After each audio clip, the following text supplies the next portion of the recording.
Music and Events Management mu ggwanga erya Canada omukyala Doreen Kajumba ono kafulu ojja mufuna ku simu ze ez'omu ngalo esooka eri +1 647 29 eri esimu esooka eri +1 647 929 0340 eyokubiri eri +1 437 259 601 ojja kuba omufuna ajja kuba akubuulira ki ekyetaagisa okumwegattako mu semina eno ba conference eno ng'omwaka guno tegunnagwako olw'ensonga nti ya mu January omwaka ogujja kikwetaagisa omukubireko oba omunoonyeeko ajja kuba akubuulira ki ekyetaagisa. Alright, kati ndowooza katugende mu Kigulalugi. Bwe tuva mu Kigulalugi tusimbule video njala musaliremu Ekigulalugi kya leero mukisaasaanye buli muntu asobole okifuna. Ekigulalugi kino kyakuzukusa bantu, kigenda kuva mu lugero olugamba nti kyosimba onaanya wattu kyotera okulyako ettooke. Lwaki leero ngambye nti kyosimba onaanya kyotera okulyako ettooke? Gwe muganda wange yenna ali mu diaspora naawe ali mu Uganda, wattu enswa ekyusa amaaso nga naawe envuba okyusa. Ekyokuba tuli mu struggle tulwana bukubirira okuggyako Museveni tekikugaana kuba nti obaako emirimu gye weekolera emudda erigikuviiramu ekiguli amagala eddiba. Njagala bajjukiza nti mwenna bye musomye n'abakyasoma musoma kiyita mu lujja, kubanga temusoma kukola mirimu oba kutandikawo mirimu, musoma kunoonya mirimu. Kyokka nga n'abasuubira okuzaala bagenda kuyita mu nkola y'emu. Ani agenda obbawo emirimu oba ani agenda obbatonderayo emirimu? Gw'olina okwetonderayo emirimu. Kati mu nkola ya Museveni ey'okugyawo bannayuganda ateekewo abantu ababe, yeyambisa nnyo ettaka lyaffe ekkalu liri mu byalo nga terina kyakukola. Kati gwe muganda nga ali mu diaspora oba oli Uganda ng'olina ettaka lyewasikira, olina ettaka ly'abajjajjaabo, olina ettaka lyo mu kyalo, nkuwagaabwa kyosimba onaanya ky'olyako ettooke. Lwaki? Nazzi kuno ensi Uganda yali nga ya bulimi era ng'emanyikiddwa mu kulima amatooke, mu kulima emmwanyi, mu kulima omuwemba, mu kulima kasooli, mu kulima ppamba nga bibatunda ku katale k'ensi yonna. Kiki ekyatuukawo? Waabawo omuggundo ogwajja ne gutujja mu bintu ebyo. Ne tulowooza nti ffe tugenda kusoma busomi tusobole okufuna emirimu, ne weebuuze emirimu ani agikutandikira? Gw'olina okwetandikirawo omulimu. Kati mu nkola y'okukuuma ettaka nga liri mu kyalo, ngenda kusaba taata wange, maama wange, kojja wange ng'oli mu diaspora mu Uganda, mu kifo ky'okukwata ssente ogule akamotoka, kwata ssente ezo ogende oziteeke ku ttaka. 1, ogende ettaka eryo okuba ng'oligobyeko bannakigwanyizi abandi lututulo okuba tekuliko kikolerwako. Ekyokubiri, ettaka eryo ligenda kuba nga liriko ekikolebwako. Teri muntu asobola kujja kusambira ku ttaka nga liriko ebikolebwako. Ebikolebwako byanjawulo, osobola oteekako ebintu bingi nnyo.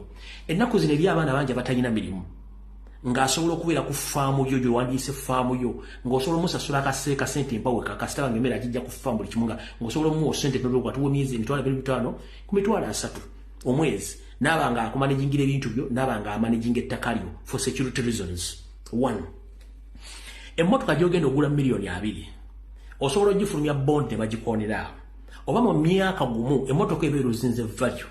Naye bw'okwata ssente zo n'oziteeka ku ttaka lyo, 1, ng'olikuuma, 2, ng'olikozesa, 3, mu bbanga lya myaka 3 oba 4 ssente zo zijja kuba zizze okusinga ne ze wandirowoozezza zitya. Bw'otwogerera essaawa zino ebintu bingi by'osobola okukolerako ttaka lyo. Ojja kugula emmotoka bagikoone. Nengenda kugamba nti bw'obanga olina acres 20 oba acres 10 oba acres 5 n'ozinvestinga $15,000,000 ng'otaddeko emmwanyi, n'oteekako olusuku, n'oteekako n'ekika ky'emiti ky'oyagala, nkulayirira mu myaka 3 oba 4 ofuna ssente ezisukka mu ze wandibadde osooyonoona ng'ogula emmotoka. 1, ojja kuba okuumya ettaka lyo, ojja kuba ng'ofuna ssente ez'ensibo. 3, ojja kuba nga weeteereddewo omulimu ogugwo. Tewali kintu kibi mu nsi muno nga kubeera idle and disorder. Njagala tutandika okwenyigira mu mirimu gy'olaba nga tegirina buvunaanyizibwa gye gibeeramu ssente. Njagala kukubuulira emirimu egisinga okubeeramu ssente gy'emirimu gye tunyooma egya wansi. Ne bw'ofuna visa n'ogenda mu America, era ogenda kukola mulimu gwa wansi ekyenjawulo nti oba okyusiza environment ba obibo ba ogibo mikwano gyo abooluganda abakola emikwano tebagenda kukola mulimu gwokola naye ekyokola mu America ne Uganda osobola okukikola naye ekyenjawulo ekiriyo nti gwolowooza nti bw'obeera e Bulaaya tosobola kuba nti osobola okukola ebintu ebirala e Uganda ngenda kusaba muganda totunuulira nnyo white collar jobs dirty collar jobs eziri mu ssente value y'ettaka mu myaka 3 ng'otaddeko emmwanyi oba otaddeko emiti oba otaddeko olusuku within the period of 3 years eri more profitable than gwe b'onookwata $2,000,000 n'ogula emmotoka in the period of 2 years 3 years emmotoka gye wagula $2,000,000 bagenda kukuwa $8,000,000 ani abeera omusiru oba okuumya ettaka lyo oba weetereddewo omulimu oba ogabye omulimu ate ogenda kufuna ssente nga zikusanze kakeeka tofaayo nti ettaka liri wala teri walanga wawo nga siwa nga wawo nkiddamu teri walanga wawo ngenda kusaba nga tonnayiika windows simanyi ngenze mu arcade kutunda buleega mpale z'abakazi jiini z'abavubuka simanyi kukola makeup simanyi teekako simanyi bulimbulingi nkusaba osooka otwate omutwe gwe oguzzeeko livansi ettaka kya bugagga kubanga ye kapita asookerwako nkutegeeza muganda wange nga tonneesula mu jjulume kutandika dduuka simanyi kutandika busuubuzi simanyi kutandika ki teri kya bugagga kisinga ttaka buli muntu ko bazaala alina okulya emmere gyali agijjawa mu nsi z'abazungu abasajja basinga okubeera bagagga be balimi balima ku maazi ku Jupiter oba ku Earth balima ku Earth balima ku kikuttaka ate n'ettaka erisinga obungi bapangisa na pangise you are lucky enough olina ettaka liri mu kyalo oli mu kibuga otudde osuubula bakubba omusolo naye nga after 3 years ogenda kubeera fucking rich ng'oinvestinze $2,300,000 period teri akusaba musolo teri akola ki between you and God enkuba ng'etonye tulina sizoni 2 paya osobola okweterawo sizoni yo ey'okusatu osobola okusima amazzi ne gasobola okuyambako ng'ofukirira ebirime byo bw'ova kubona obubaka bw'ekigula lugi kya leero genda kuwangatto tofaayo ku obiwo tofaayo ku ogiwo akusanze ofaanana otya as long as togenze mu banka kusaba looni togenze wakyaliwo okumusaba ssente atandika okukulangira obuwombeefu bw'okozesa nga weewola ssente bw'oba okozesa weekube mu mutima odde mu kyalo oteekeyo bizinesi kye tuyita foundation okusinziira ku mbeera egenda mu maaso mu nsi yonna emirimu gikendedde ebitundu 6 ku buli 100 emyaka okukolebwa gikendedde ebitundu 2 ku buli 100 ate bwegutuuka mu bazungu gujja bagira ku myaka 65 ku 7 baba kuleyinze off kikyozzaako so nga ate mu Uganda ku myaka 7 banga atandika obutandisi kale bw'ova ku message ya leero ojja genda kuwangatto ekigula bwe kiwedde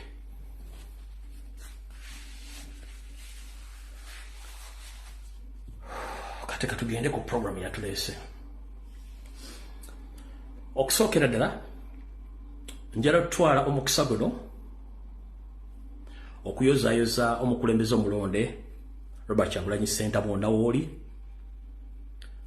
kulika okuba emisomo oluku mutwe si kyangu naye kulikira ddala olw'ensonga abantu bangi banoonya okusoma naye nga ate tebalina bakola ki kubakujja naye oba basobodde okuba omusomo oluku mutwe we balinyo balire ddala ebigambo aboogezi bajja kubeerawo tebajja kuvaawo olw'ensonga gwe mulimu gwabwe ne gwe kasita okubanga gwe omulimu wagumaze n'okola ekyo ky'olina okukola ebisigadde byo bireke buli muntu waddemba okwogera olw'ensonga olaba boogera boogezi ku bantu abeekwana ne boogera ku mwana ali mu lubuto namwogerako nga bamuzadde namwogerako ng'akuze n'olunaku lwofa lwebakuziika bakwogerako ne bwe bamaze okukuziika bakwogerako nawe wayise ebbanga era bakwogerako so buli muntu waddemba okwogera so mwenna abali eyo mbalabe mukuba empaka mulekana n'abantu bangi ba NLM propagandalist njagala bawa solution ebeera ebibweti kimanye nti teri muti gwe basobola kuba konkonyogo nga tekuli miyembe nkiddamu teri muti gwe basobola kuba konkonyogo nga tekuliko miyembe kyoba osooka okumanya ekyokubiri omuntu eyalemwa aba yagala nnyo afune abalema bangi bamwegatteko nkiddamu omuntu eyalemwa aba yagala nnyo abalemwa bangi bamwegatteko kati bwalabanga abantu bangi byandisuubidde ye ng'eyalema omwegattako nga basusse ku ddala waali kituufu ajja tteekawo olutalo n'okwagala okulwana kati saagala mu obudde bantu baalemwa ebigambo boogedde bingi waliwo yabuuzizza nti ate wakyuka otya okuva ku Harvard okujja Cavendish naye bw'omubuuza gwe wava mu kutunda ebbugga n'ennakati n'ebbiriŋŋanya wabuulira ani ng'obivaamu okitegeera waliwo yafuna diguli naye diguli ndoza bamusomesa kujja ku social media kunama kwasama na kuyika malusu okitegeera so such people tembowabudde nze kyenjala obanga bakiri bwekiti tuyina Minister of Higher Education weeri tuyina UNEB weeri University weeri Chancellor wa University weeri abaddewo babadde ba witness we bali omuntu bamusomye nti omu ku baayise abaateekeddwa we bali lwaki mulwana n'abantu abantu mubaleke kino kyokka yes kino kyokka kyekiraga nti omuntu yasoma era university mmanyi kino kyokka ekira bisigadde byonna mbere temulwana kino kyokka. The following students who have satisfied the requirements for the conferment of the degree of Bachelor of Laws of Cavendish University, Uganda. Sentamu Kyagulanyi Robert.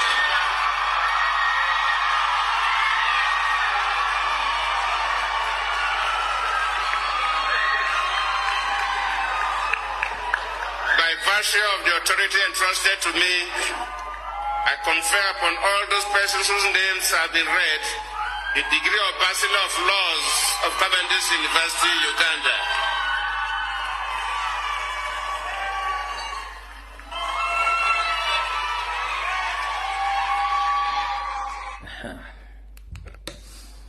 Kati bw'osanga omuntu nga ali ku social media tembwabudde bagende ku Minister of Higher Education bagende ku UNEB bagende ku University bafune ebiddibwamu so si bibuuza muyizi omuyizi yasoma n'ayita ne bagase bwe wayise era tokulangirira as simple as that kubanga mbagambye nti abaalemwa baagala nnyo okuweza ennamba y'abaalemwa abangi kati bwe muvaamu abantu ne bagenda basummuuka bateekawo olutalo so tembabudde awo tuvudde obulungi nnyo kitegedde bulungi nnyo so congratulations Mr. President upon that achievement mukama konkomere ate njagala osomere ebirala baluma in fact nze nandisabye togenda naawali ku Cross Center genda osome masters ofuuke consultant so togenda n'osoma togenda ku Road Development Center genda otwongerereko masters ofuuke consultant mwanyi wano bannayuganda bonagenza okulaba analyst kati okumukakasa nti yasoma mateeka agende ku Road Development Center mukulu eriyo ba doctor mu mateeka nga tagenda ku Road Development Center nga tagenda ngako mu court bwagenze kozesebwa kuzido they are just consultants mu mateeka.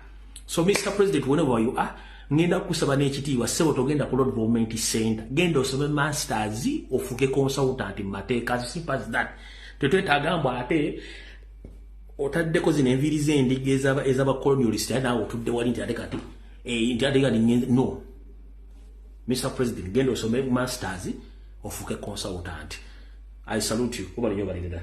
Alright kati okusookera ddala njera kubaza bakomredi mwenna mu ggwanga eya Switzerland abeekalakasiza olwali mu balinyo mubalire ddala njera kubaza bakomredi bonna abadde Belgium namwe abeekalakasiza obalinyo mubalire ddala njera kubaza mwana bakomredi abadde mu ggwanga eri Abongereza abeekalakasiza mubalinyo mubalire ddala bale babadde e Bongereza mubalinyo mubalire ddala okwekalakasa ku lw'eggwanga lyammwe mubalinyo mubalire ddala bambi mwenna abasobodde okubanga mutindiza engendo okuva mu bibuga ebyenjawulo mu ggwanga eri Abongereza mubalinyo mubalire ddala comrade abadde mu ggwanga lya America kati essaazi n'abaddeyo mu kibuga Chicago bano babadde mu ggwanga lya America essaawa zino. About genocide like in Rwanda. Yes. It is incumbent the United States to pay homage and understand the plight of the people of Uganda. Yes. It is very important that we do not wait for that day. Yes. Blood will be flowing and you will be giving reasons for appeasement of the dictatorship. Yes. It is the U.S. appeasement of the dictatorship that led to the outbreak of the First, Second World War. Yes. And it is still that appeasement up to today. Yes. After 50 down years, the road with the rule of law. Yes. The U.S. is still continuing to massacre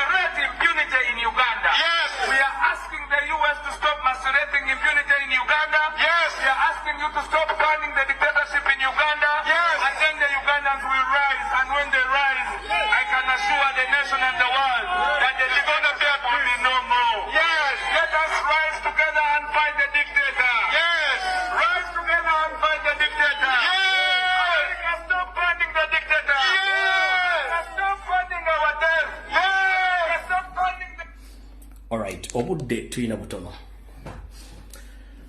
Kati alright ngenda kutama simu for 1 good hour mukuba masimu. Naye okusookera ddala baganda ffe bonna abakyali makomera bakwatiddwa n'abakyakwatibwa twagala tegeeza Yoseriti bahabulwa. Bw'onyigiriza ennyinyinda ebiseera ebisinga ogireeta omusaayi. Tubadde nnyo bantu ba mirembe nga tukozesa the peaceful means eziri mu constitution. Ne waliwo option esembayo. Nawe kenyini gye wakwata nga ate akalulu tebabbakako. Ngenda kutegeeza nti tolina monopole. Tolina monopole ku Bannayuganda. Kubanga you were not a citizen of Uganda. You came as a refugee at the teenager age. So, right now, you're holding guns in your hands. You have all the audacities and authority to kidnap and kill the innocent Ugandans. But time will tell very soon. Ngenda baza njina akatambi kano, mutegera amaanyi ge mulina. Nti bano ekibatufutubazaako kubanga balina emmundu. N'emmundu bava mu ngalo, baba tebalina kye basobola tugamba. Kagatambika ka video kano mwakalabako mu nsi yonna. Njala kabaddiramu olwaleero mukalabe mugenda kukakasa nti bano abasajja baba n'emmundu babeera balina amaanyi baba tebalina mmundu kitegeeza baba nothing kano. Mukalaba.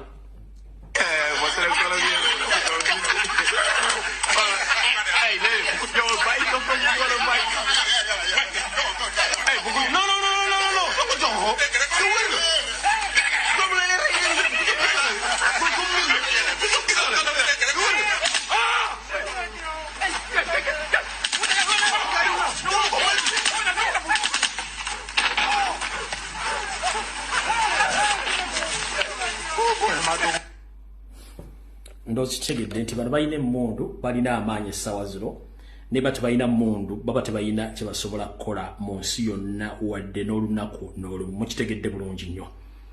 Alright, kati baganda baffe bakwatiddwa bangi nnyo era basibiddwa. N'olwokuba nti abantu abamu bakolera gavumenti balina authority okwambala ebyambalo by'amagye balina ne mu ngatto z'amagye tebasobola bakwatako. Kati ng'omukulu ono eyeeyita omuvandimwe ayambala engatto z'amagye alina n'emmundu alina buli kimu teryasobola mukwatako. Ne baganda baffe bonna bali makomera nga tebasanze na kintu na kimu. Zamutegedde bulungi. Kati awo njagala tutandikire video ya leero. Tutandise bwetute. Constituent bamemba pale ne batuuse mukyala Anita Amongi atuuse. Amakulu Joel Ssenyonyi otuuse ne ba MP mwenna mutuuse. Buno obubaka njala mbo basindikira mbere nga mumanyi. Wiche eno yenyini nga tenda fundikirwa, wiche wedde nga fundikirwa wange etandika n'abagamba nti waliwo olukwe olw'okutta ba MPs ne saafulumya mannya ago nasirika. Lwaki saafulumya mannya? Nina ensonga lwaki saafulumya mannya. Naye abasinga obungi mwalabyeko emboozi gye baleese nti ba MPs bagenda kubatambula mu region ya Uganda gye bagenda okuteeseza. Tewali amanyi kigendera kya bintu bino. Nzize ne bigendera bibiri ebiri mu kintu ekyo. Ekigendera kisoka kikino. 1. Omukyala Anita Amongi ne group ye ey'abaffe bali mu government banoonya butya bagenda okufuna mu ssente okuva mu ezo regional sittings bagenda okuleeta. Bagenda kuŋŋanyiza mu batya ssente. Kyekisoka ekyokubiri. Waliwo hidden mission ey'okutta ba MOP naddala abo abali ku mazima nga bali mu parliament eyo. Omwanyinza okubanga wa NRM abalanga ba NUP n'abala batakkiriziganya na nkola eyo nga bagenda batagating in that process batya. 1. Museveni aplanning okuba nti batambuza parliament eyo region. Ekigendero ekisooka bagenda kuŋŋaanya mu ssente genda banyonnyola butya. Ekyokubiri bagenda teekawo bagenda ku staging nga accident ezitta ba MPs boy baagala in that process. Abasinga obungi mwate mukitegedde. Mission y'abana abasajja ya kusettinga accident okueliminatinga ba MPs be bataagala. Olw'ensonga bajaga nti aba MP bali bagenda mambuka bagudde ku accident b'ekimotoka ky'abatombedde ne kibayoola ne kibamalawo bonna boye mission yaabwe. Amwate mukitegedde mission ngate jukira wiche wedde nabaga nti waliwo mission y'okutta ba MPs ne sayogera amannya gaabwe.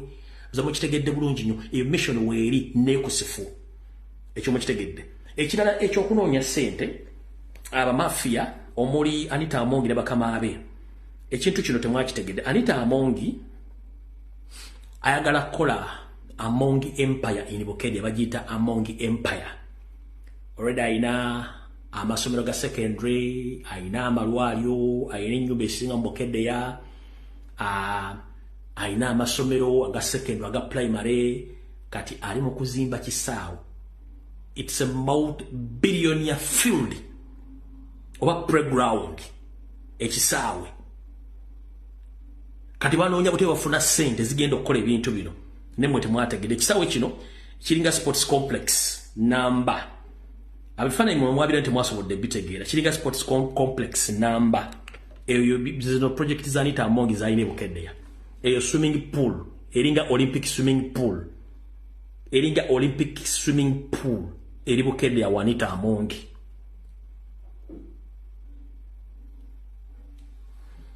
oyo Anita Amongi azimba kisaawe ono yabbanda we ya ofuna opondo omanyi muluwawo kukiriza ebintu bino ekyo kisaawe kya Anita Amongi yakizimba ng'omuntu ekyo kisaawe yakizimba ng'omuntu okira bulungi nnyo azimba sports complex okira bulungi nnyo kankuwe footage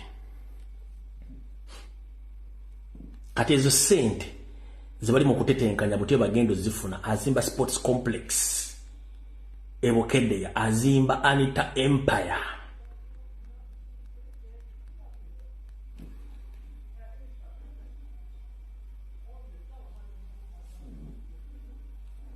azimba Empire okitegedde kati sente agenda zifuna atya sente agenda zifuna bwati mu mateeka amawandike mu constitution ya Uganda kasokente kwali amateeka njagala ombuulire yensi mu nsi yonna kebere Rwanda nga yali esitudde parliament yayo negera neeteeseza mu bitundu byonna ebya Rwanda tekibeerayo kebere Bungereza kebere America kebere nino parliament eri situated mu kifo kimu ngera ba MP bonna okuva mu region zonna oba mu constituency zonna kwetola eggwanga bajja ne batuula mu parliament ne bateesa bibateeseza nga biteeseza abantu baabwe kati mu constitution mukawairo ke kamba kugamba nti buli MP bamu providinga sente ezimusobozesa okubanga ava mu constituency najja mu parliament n'ateesa ati naddayo ne bamuwa ne sente ez'okugenda okonsultinga mu constituency nga abuulira abantu be okitegeera kati nsonja nasooka kubuuza omusajja okugamba nti buli lunaku tugenda kuspendinga billioni 5 just for a single seat mu region kikyaba ategeeza mu Uganda kebere 5-star hotel ngeri mu Northern Uganda wa mu Eastern wa mu siroza nti waliwo hotel esukka emitwalo 10 okuba kama bwe baso omuntu omu kati nsooka njala babuuza mu parliament on tulina kye tuyita regional caucuses wala Buganda caucus, Eastern caucus, Western caucus, Northern caucus, zonna mweziri caucus bwe baba tebaagala tufera lwaki tebasindise caucus ez'omu region ezo zigende zikole consultation bazo zituule ziteeseze ekitundu kyazo nga Buganda caucus bweri bwenga etula mu Buganda neteesa ensonga z'omu Buganda kyetaagisa ky'okutuuza abantu bonna ba MP obatwala mu Northern Uganda ba mu Eastern side bagenda kuteesa ku ki 1 ebizibu ebiruma Uganda biri general ate biri joint naye ate gobagati ogenda situla parliament egenda kuteesa ku ki era ekikyuse ddi kye bagenda okuteesa akaawo Uganda eraba RDC erina baddiso erina bakaawo erina buli muntu yenna amontalinga business ya government okuva ku Ministry of Education, Ministry of Agriculture buli kimu kyonna tekyetaagisa muntu genda simi parliament etule kuba tebalina kye bagenda kuteesa kigenda kukyusa kitundu ekyo with immediate effect nokubanga byonna babyogeddeko bw'otunda bano ba MP abalumbye Honorable Joel Ssenyonyi nga bakimanyi bulungi nnyo nti mu Northern Uganda Salimu Sale yagitwala bagoba abantu ku mataka tebavaayo byogerako abantu bali mu kuttibwa bali mu kuwamba ba northerners tebasobola kyogerako abantu bano bonna bantu ba NRM lwakuba tebasobola bagamba nti bakolera NRM banoonya ssente eyo si cause entuufu eriruddawa eri wano Jobora Ssenyonyi bwe yavuddeyo n'akola submission yabagamba nti ebintu byemukola tebiri mu mateeka ate si bituufu bamuzzeemu ne bamusindikira ebigambo bino wammanga ba MP bamugambe MPs from Northern Uganda have criticized the leader of opposition Jobora Ssenyonyi for announcing the boycott of regional parliament sitting meant to be held in Gulu City, saying that the 20 billion to be spent on these sittings is a little money, but out of the whole 72 trillion budget approved for spending in 2025. The Anglo makers expressed their grievance during the press briefing at the parliament, where they accused Jobora Ssenyonyi of lacking common sense, saying he is fond of opposing each and everything, wondering why he would be bothered by the wasteful expenditure. Yet the money is going to be spent in the coming from the pocket, but rather it's part of the money allocated for the committees to carry out cutting. Ngasina yongerako. This message, I dedicate this message to all my brothers and sisters from Northern Uganda, most especially the lawmakers, the MPs. It is so sad that the people we trusted to represent us in the parliament, but currently you're thinking like people who didn't even attend a class of school. Because the northern part of the country, as we speak right now, has a lot of problems, including the poor infrastructure, the poor education system, insecurity, land grabbing, kidnaps. But no one amongst you who had ever come and table any issue in that parliament. But when it comes to take the taxpayers' money, you have the authority to come out and blogging around. You are total nonsense. This is the taxpayers' money. There are so many poor schools in northern part of Uganda. Nobody cares about that. The medical facilities in northern Uganda are in poor state. The insecurity in northern Uganda, it's beyond expectation. The ongoing kidnaps, land grabbing, but no one of you is coming out to talk about those issues.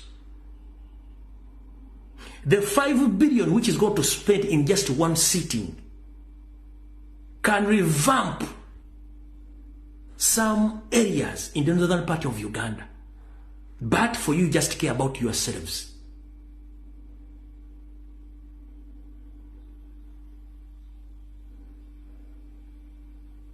Stop this nonsense. Even if the parliament sits in northern Uganda, that region, nothing is going to change. For you just care about your stomachs and your family. You don't care about the situation which is taking place in northern Uganda. Right now,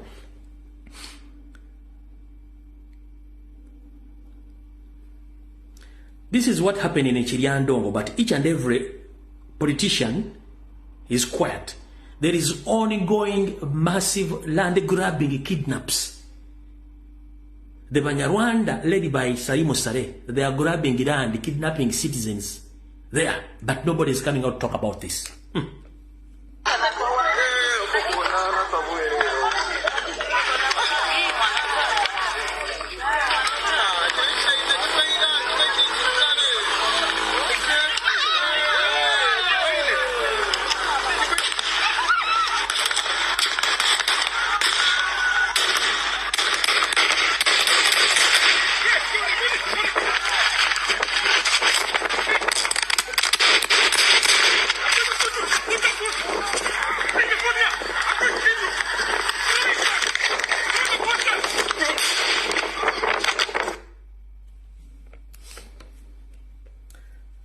So, ladies and gentlemen,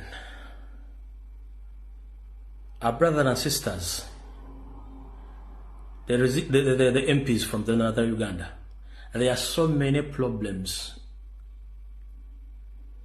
which need to be solved in the northern part of Uganda, but not to force the parliament to sit in the northern part of Uganda, because it's going to solve nothing.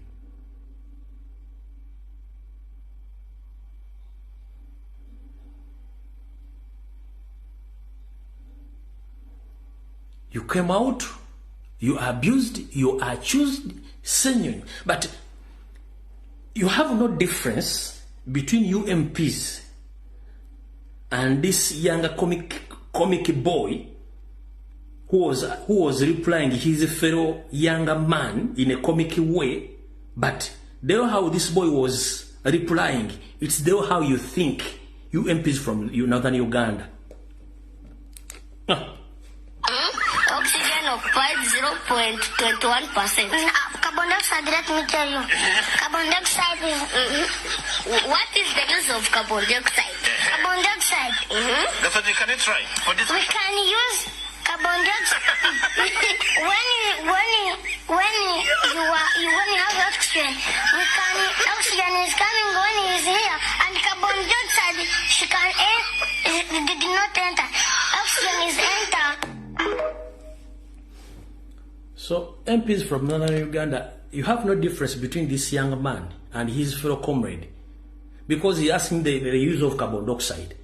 Then he ended up telling him, let me tell you, Mr. Carbon dioxide. So there is no difference between you MPs from northern Uganda and these MPs and this boy. There's no difference.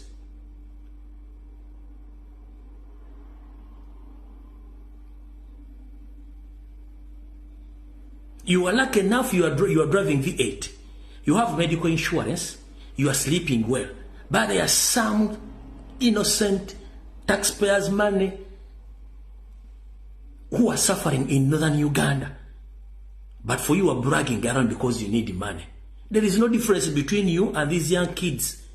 Let me play this video again. Mulowozanga buno bwana nga kana bwi mutu mulowozanga. Oxygen occupied 0.21%. Carbon dioxide, let me tell you. Carbon dioxide is... What is the use of carbon dioxide? Carbon dioxide. That's what you can try. We can use carbon dioxide. when you have oxygen, oxygen is coming when he is here, and carbon dioxide, did not enter. Oxygen is enter. So carbon dioxide, let me tell you, bwe mutyo ba MP mwenna abali mu parliament ya Uganda mulowozanga buno bwana. Let me tell you, Mr. Carbon dioxide, bwe mutyo mulowooza. Temulowooza ko ku Uganda, temulowooza ko ku bantu, mufa ku efficient. Because you don't know the logic behind. The logic behind is Salimu Sare, Anita Amongi, and the Mafian government. They are looking the way how to get money to do their businesses. So now they informed that each seat is going to take like 5 billion Ugandan shillings. But in actual sense, it might even take 1 billion to complete that seat.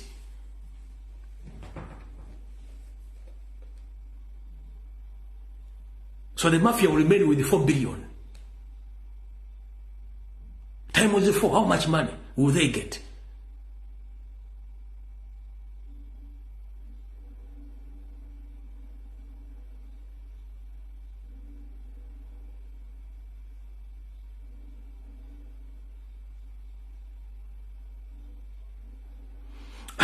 Ekisinga okunnuma kiri kintu kimu.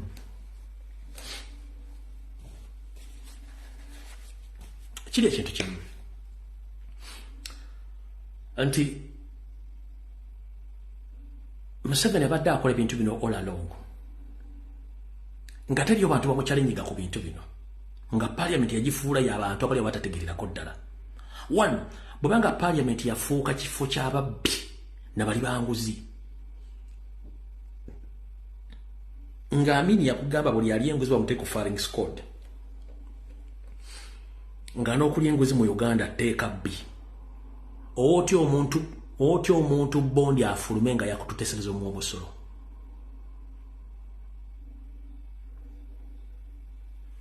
ezo 5 billion buli zigenda okozesebwa zisobola okusettinga small scale industry mu buli region at least nesobola okubanga esobola okuemploying at least ekitono nnyo abaana 100 abaana 200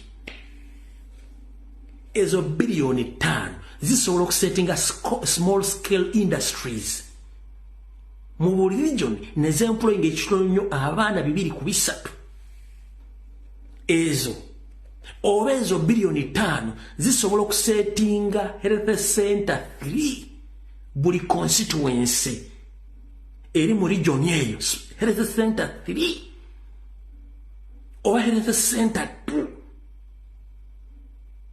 buli constituency oba buli gombola nibanga basobola okufuna health center 2 mugenda zinywa mu chai mugenda ziryamu muwogo mugenda kwepicha na kunywa walaji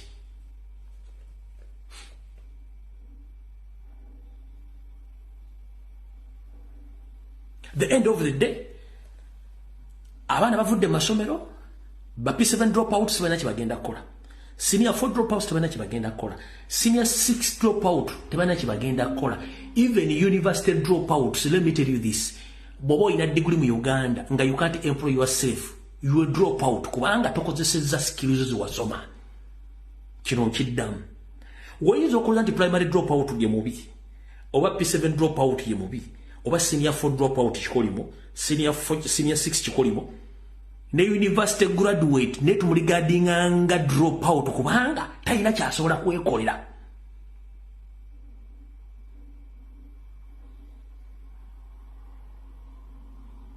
And we don't trust ourselves. One, if you fall sick today, you MP, why are you referred to Nairobi or to Turkey, to India, to America? Why? Do they have different oxygen from the oxygen which is in Uganda? So for you, they can transfer you. What about the voter in the northern Uganda? What about the voter in the Votareja? For you can afford to teach your kid or your children in very expensive schools across Uganda. What about the voters? Can they manage to teach their kids?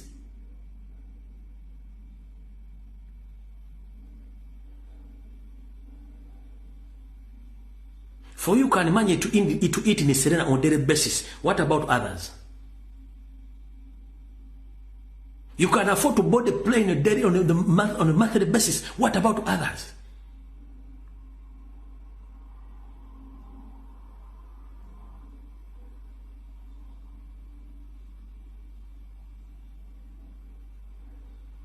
Kale, nze bana abantu neyo parliament ne bannabya bufuzi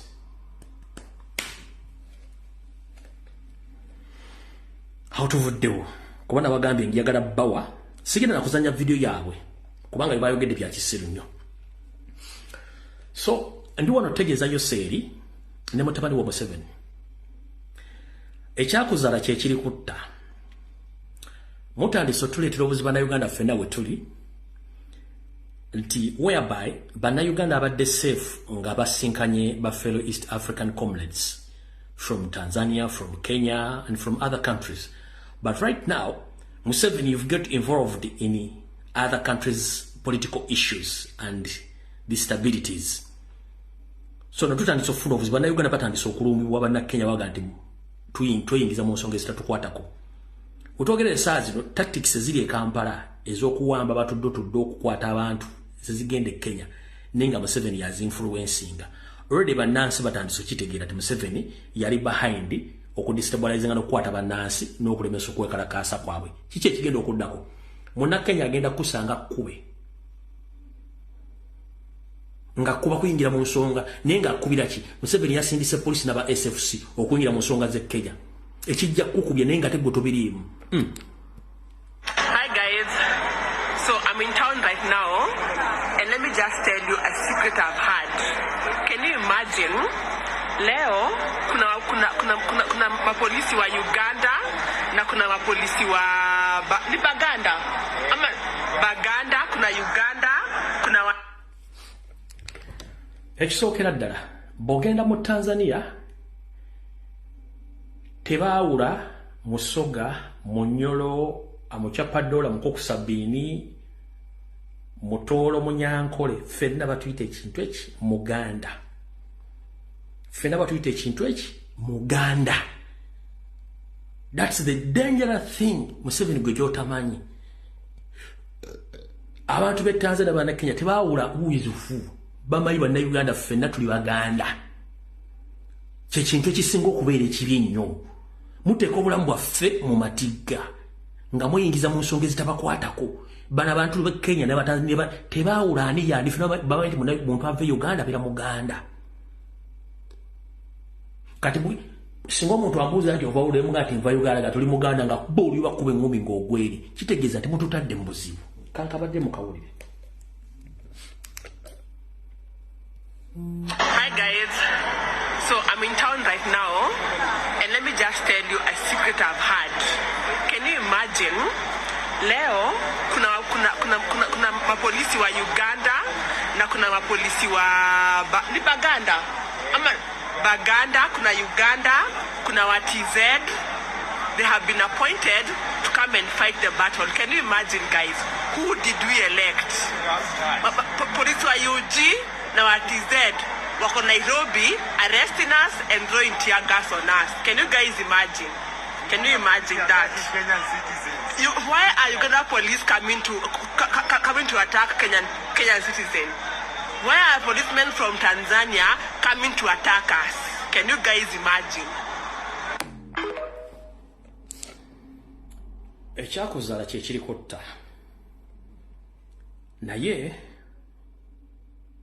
ensi bw'ekyukanga mujja kitegeera lwaki abantu abamu tebagenda kusonyiyibwa mu nsi muno. Naye omukyala akugambye nti Baganda kuba bali tebaawula. Ono kenyini najja n'akugamba Baganda. We shall crush those enemies as we have done in the past. You preach your nonsense, we shall answer you by what?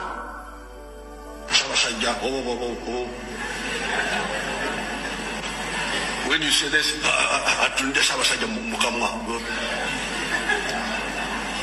but politics is about to Mukamwa. Now if you say, we shall crush. all right. Bajja bakrashinga. Tewali buzibu. Bajja bakola ki? Bajja bakrashinga.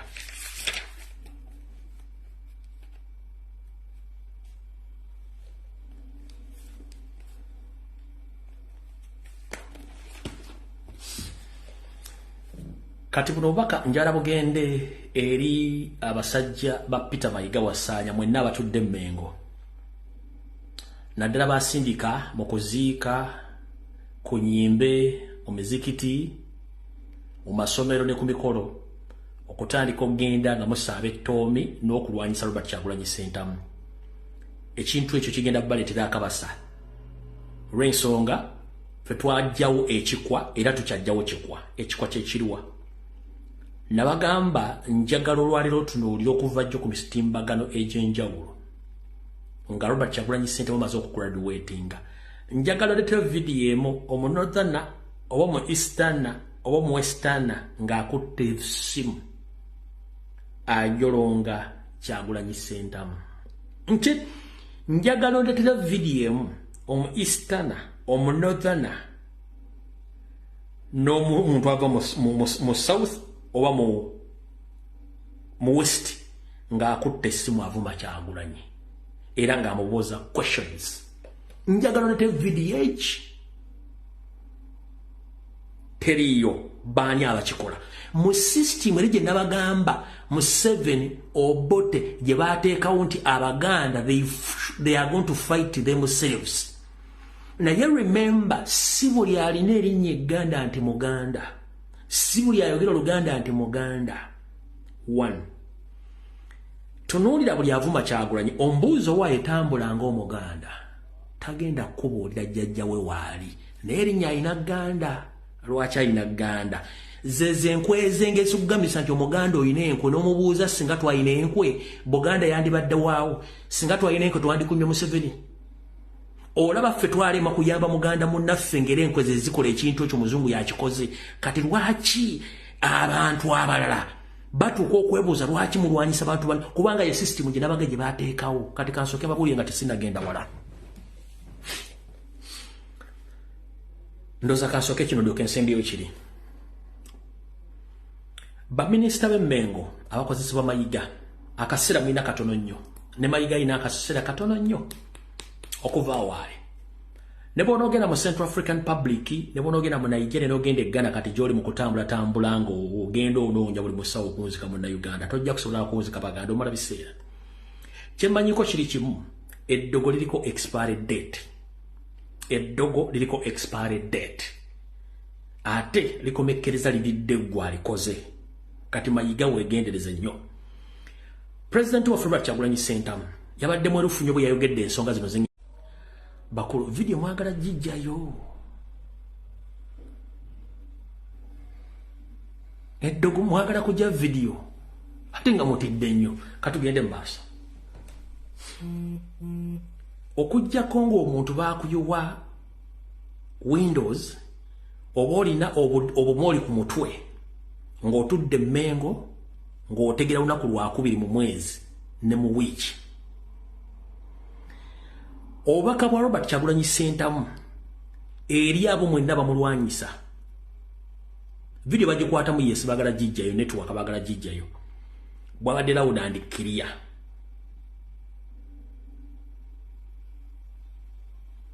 bade bagala jijjayo yabade bagala jijjayo tujja jimaliriza bwabadde loud and clear ngala bubazanyira mulyoke mutegeere abasajja bano ekibatambuza ku mikolo ng'ate bavuma Kyagulanyi bubuno yabogenda basinga bungi mwabuulidde kambo baddiremu wano njagala bakakasa mwabadde beeraliikiridde tulina enkolagana nnungi nnyo Ssaabasajja Kabaka tulina enkolagana nnungi nnyo n'Obwakabaka bwaffe tulina enkolagana nnungi nnyo ne bakadde baffe abakulu b'ebika of course temubulamu abo ababeera baagala okukozesa Obwakabaka bwaffe oku alienatinga abalala ekyomukisa omulungi nti bwewandiisa twazaalibwa bwetutyo era tujja kusigala bwetutyo abo bonna naddala bannabyabufuzi abafubye okutulwanyisa mu ngeri ez'enjawulo ne kibalema abo abakozi b'ebikolobero abaagala okwekweka mu bantu abakola ebikyamu n'adduka neyekweka mu ekereziya nga gyayagala okweka ebikyamu oba neyekweka mu Bwakabaka bagezaako okomyawo obubadi obwa 1962 bagezaako tukola bye baakola omugenzi Ben Kiwanuka ekyomukisa omulungi tetuli mu 62 tuli mu 224 they are 62 years too late. This is not 1962 abantu bategeera so tembakiriza babuzaabuza buli wolaba omuntu agezaako okwawulayawula abantu omanya that is Museveni at work bwe batwe badde nga bakula ekyebunyisa nti bwe babeereweru wa Buganda mubajjukira mu 2021 babeereweru wa Buganda bagamba oyo Kyagulanyi ne banne mubalaba abo ba Buganda abo ababaagala Buganda yekka era bwe munamulonda mujja kuba mulonzi bene kyokka ate bwe tujja mu Buganda ate nga bagamba kati abo balwanyisa Obwakabaka tebaagala Bwakabaka mubagambe balondewo ekirimbo kimu ebirimbo ebibiri bikontana balondewo kye balimba kimu abantu babategerera abo era bagezaako tupaintinga nti ffe balabe ba Buganda naye bwemuze ssebo nnyabo bwali eyo naawali wano omulabe wa Buganda yaani omutuufu kambajjukizeeko bino ebintu wammanga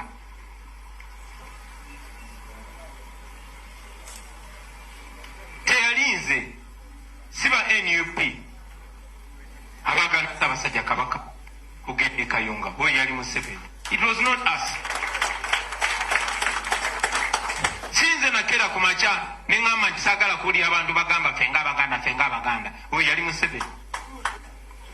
Era mujjukira bennyini abaagenda e Namibia nze nabatuma yenze nabayita ne bagamba mbagulire ettaka nga Ssaabataka waali. Naye ebyo byonna byonna abamu ku bannaffe tebabiraba. Lwaki? Kubanga basasule.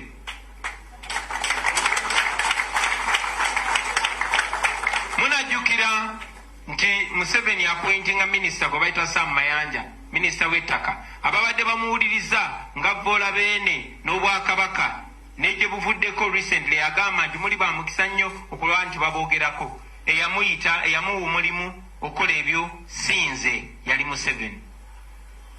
Mujjukira omuvubuka ava ewaffe Gomba gwe bayita Kisa kya Sitaani, eyajjamu empale n'akunamira Beene n'akunamira n'abamukolera bonna n'abantu bonna, nange n'antwalira omwo. Naye oluvannyuma ng'empeera okukola ebyo n'okuvoola, Museveni n'amuttibwa ekirabo eky'obwaradisi. Oyo teyalinze, oyo yali Museveni, basebo ne bannyabo. Abamu abali wano temwegendereza nnyo. Neze bwe nakulira ku mapu ya Uganda kwaberangako ebifo nti eno Karamoja region, eno Ankole region, eno Buganda region. Naye mapu ya Uganda bagikuba buto ne basangulako ekigambo Buganda ne basaako ekigambo Central. Ekyo sinze nakikola, oyo yali Museveni. Abagobere n'ennyo ensonga mumanyi nti olulimi Oluganda terukyakkirizibwa kusomesebwa mu masomero, baluwera. Oyo sinze yakikola, oyo yali Museveni.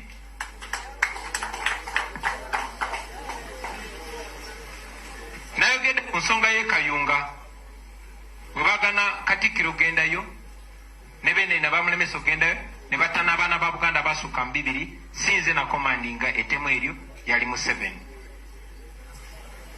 Bwe basiba Zaake yanyumiza ensi yonna, era nange nakirabako nga bakutte, bakubanga bakulangira kubeera ki? Bamukubanga bamulangira kubeera Muganda. Sinze nali mbasindise, Museveni yali abasindise. Bw'ogenda ekitalya ku ba political prisoners be bakwata mu kulonda kwa 2021, 95 ku 100 bava wano. Sinze nakola order eyo order Museveni eyagikola. So ebyo byonna baganda bange, ebyo byonna bye mulaba bannaffe babiraba, naye batunula eri. Lwaki? Kubanga abamu babagulirira, ate kubanga abamu balina obukyayi, bafuba okunoonya gwe bakisaako. Ne bagulaba nti Kyagulanyi muzzukulu wa Kayira, muzzukulu wa Nabembezi, muzzukulu wa Kamalabyonna, nti ate ye mulabe. Kyannaku nnyo, naye kya mukisa munene ate nze najja nga ekyo kankireke. Nange kankomaawo kweyo ensonga. Mulina kye mbadde temumanyi, kankibagamba olwaleero. Wattu Nazzikuno nga mu Buganda ne mu Uganda abaana tulina empisa, era ng'omuzadde kyayogedde, wattu kiba kizibu nnyo kiddamu.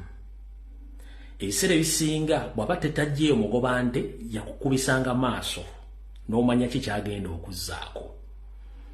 Naye ye bugenze bulaga ng'ensi ekyusa amaaso, ate tugenze okulaba ng'ensi erina okukyukira ddala. Gw'obadde okimanyi nti mu Uganda abeeyita ab'ebitiibwa naddala bafutubadde Mengo bamaze ebbanga nga balimbalimba bazzukulu baabwe n'abantu bakulembera nga tababuulira bituufu. Kati omuzzukulu bw'avaayo n'ayogera ekigambo ng'akyalenjinga ow'ekitiibwa awo wavudde akabasa. Bagamba abaana bavuma, abaana bawemula, abaana bakola ki? Kubanga batya ekintu bakyalenjinga. Kyekiringa naawe gwenjogera naye wane essaawa zino. Omwana w'omuto ayinza okukubuuza ekibuuzo oba n'akukyalenjinga. Ayinza okuba kyagamba kituufu, naye in the respect gy'omanyi nti nze taata nze maama, gwendiisa gwensuza gwennyambaza ambuuza ate ekibuuzo ekyo mu lujjudde lw'abantu. Ofunamu akakazi oba akasajja ku mutima, oyinza n'okukwata omuggo n'omufunju, naye ng'omwana kyakubuuza kituufu ayagala ansa. That is the pain abasajja bano gye bawulira abali e Mengo ne bannabyabufuzi. nkuwadde ekyokulabirako ekituufu mu gye muyita example nti now we can challenge those people, we can question them, but they can't give us answers. They think that we are still in 1980s whereby nobody was asking questions because they had all the right to keep quiet to deceive all of us. That's the problem they are facing right now. Kati wulira Grace Nadia bwagambye nti nange kakuba emigo kati bwoga nti okakuba emigo mayigawa atakwata jambya kutemako mutwe.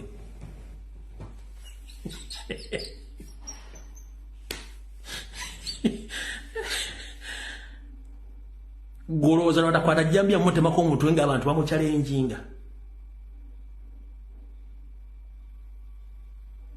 Kati digital generation yereso obuzibu nkubuuza ekibuuzo nga nina ansa yakyo nenkuchalenjinga nga gwokolera mbuya ine gadi nedda wabye ettaka lyange ekyapa kyange kikino n'endagaano yiino noga kati akaana kano kenza lwaki kamumanyiira ekivamu ng'ofuna kasajja kumpitira drone kunkwata kunteeka mu kkomera. Okitegera kati eriyo n'abantu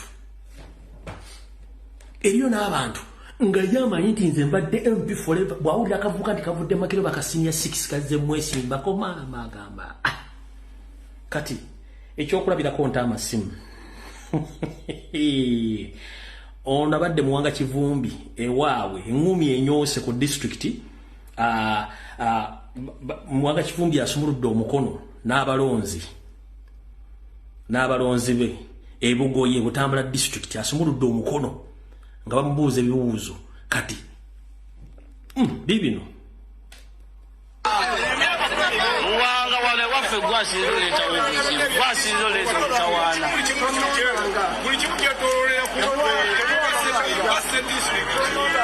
tetujja kulonda tulina gwe tujja olonda tugenda mulonda gwe totya tugenda mulonda tolina bejja kugambula Muwanga ngulayo byagajja bifululu nebona aboseme nebona abamasabo nebona abosali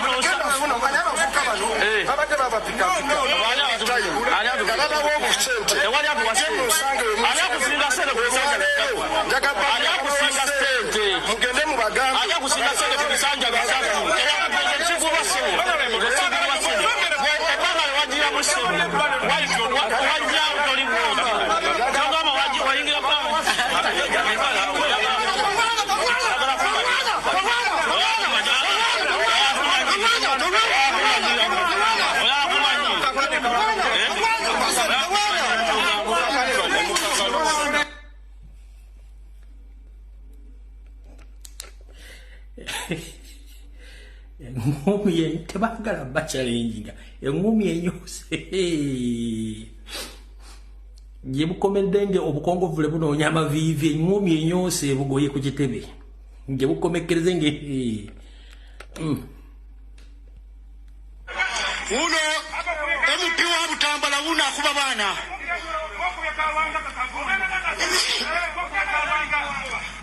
Honorable yennyini yakubye Kalwanga Honorable Muwanga Kivumbi kale Honorable Mulambo Olwane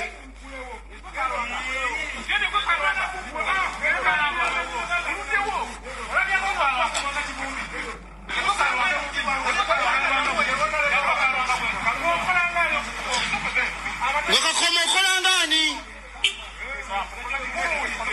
Honorable wuno alwana bulwanyi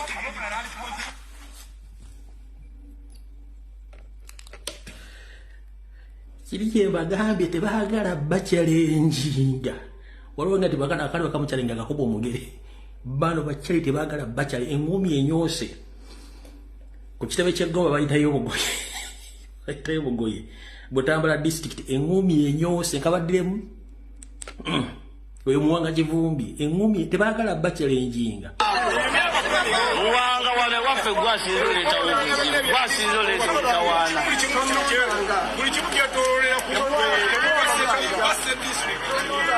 tetujja kulonda tulina gwe tujja olonda tugenda mulonda gwe totya tugenda mulonda tolina bejja kugambula Muwanga ngulayo byagajja bifululu nebona aboseme nebona abamasabo nebona abosali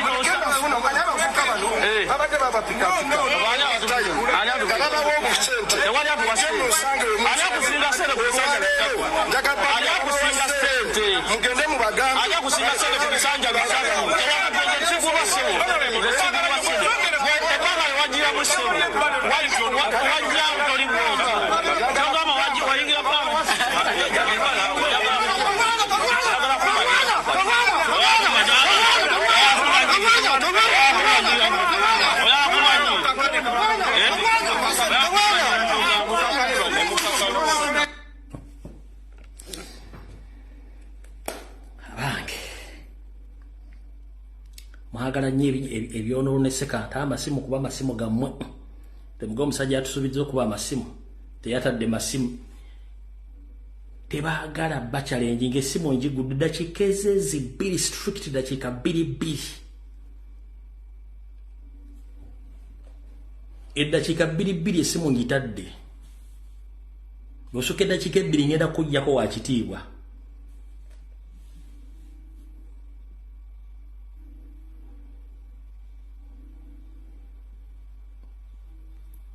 Hello. Network asose network anfu. Asose network ayo nfu muganda wange.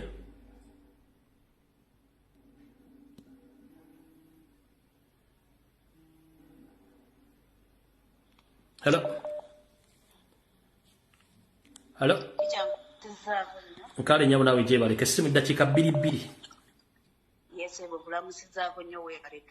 Kale yongeza ku ddoboozi. Mpozi kana atande kagenda eri babaka ba parliament. Ababaka ba parliament ekintu kye bategeeza nti twagala kutuusa buweereza eri abantu tekitegeeza kusitula parliament gitwala mu byalo. Kubanga bw'osangayo omuntu nga mulwadde olw'okubanga otutte parliament mu kyalo tekitegeeza nti afunye obujjanjabi.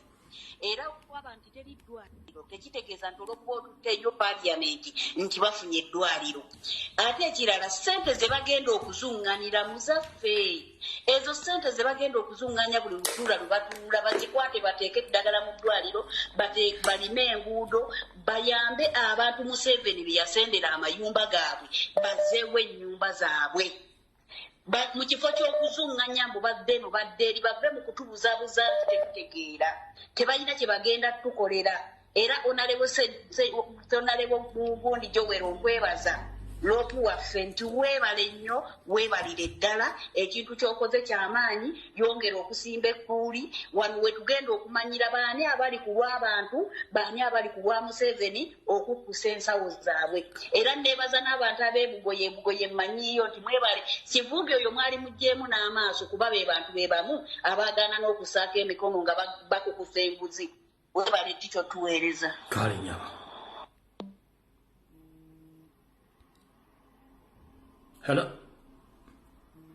Bane making sure nti olina network kuba tolina network oba ogenda kudireyingisa n'abantu abalala kuba masimu. Making sure nti olina network.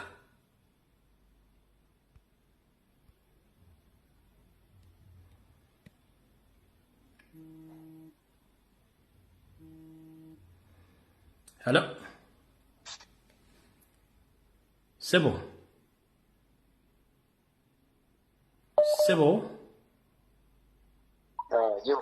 Nkale sebo nawe jebale kwa sebo. Sebo oli live.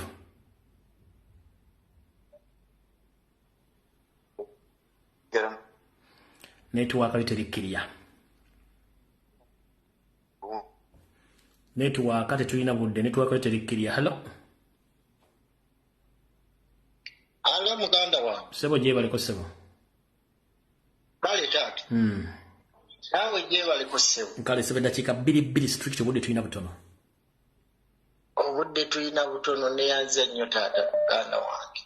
Kakati ensonga gyoyogerako taata tweyanziza naye ensonga gyoyogerako nkulu nnyo wano mu Uganda.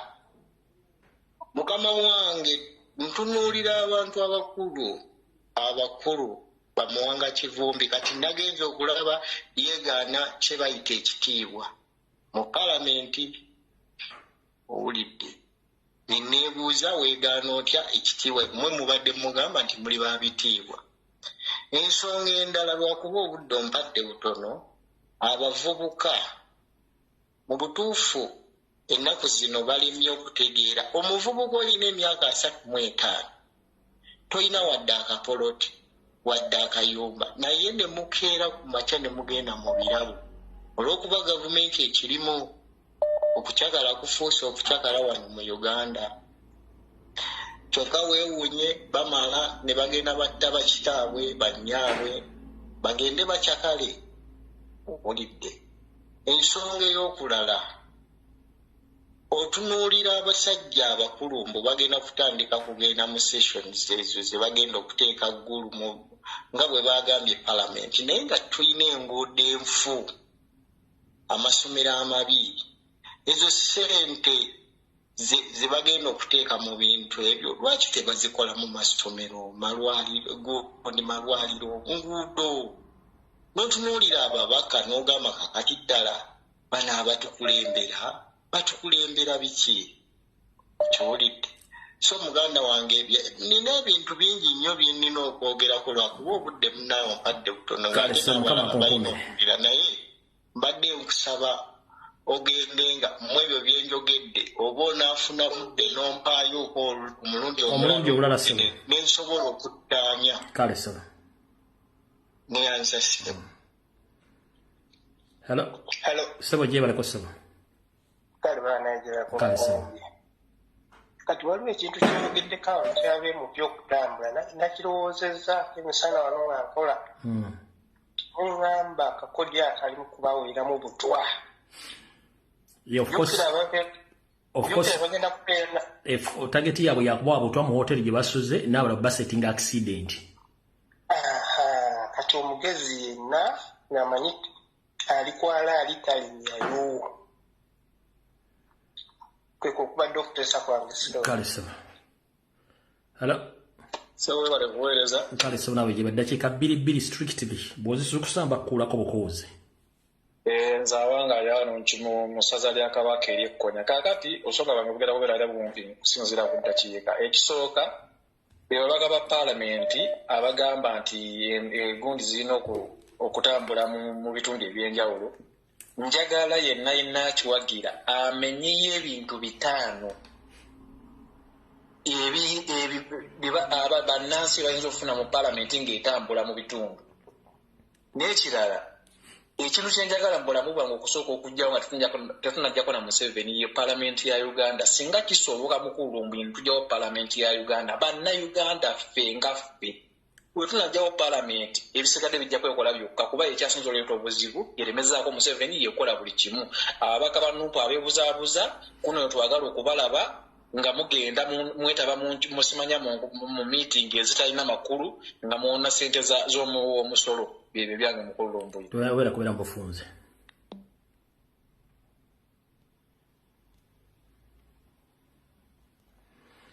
So gwe MP yenna anagenda ogendayo ku luluufu tumaze okuwa information kati it's up to you gendayo.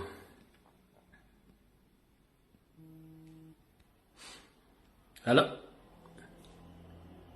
teacher sebo gye baliko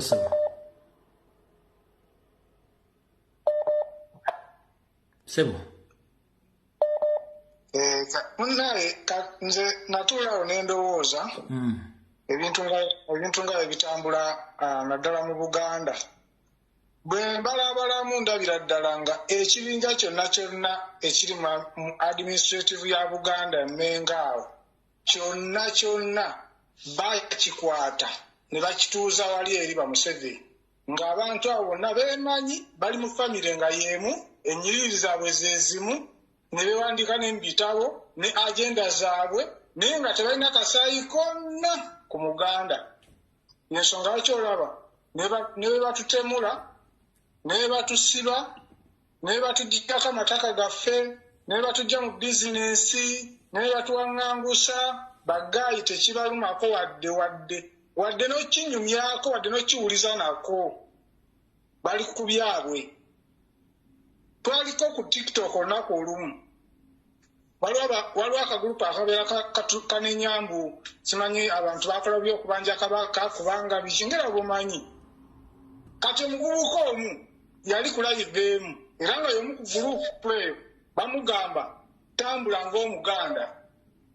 Yagamba sisobola kutambula nga Muganda kubanga abantu bange bali mu Kampala nja baleetera obuzibu. excuse yawa bambizi yabitanga mbu abantu bali mu Kampala bwanatambula ng'Omuganda mbu bajja kutegeera abantu bwe bali babakwate tugamba namanya gamba ekyo ekintu tuzi n'okiraba n'amaaso go nti abantu bonna abali emmengo ababe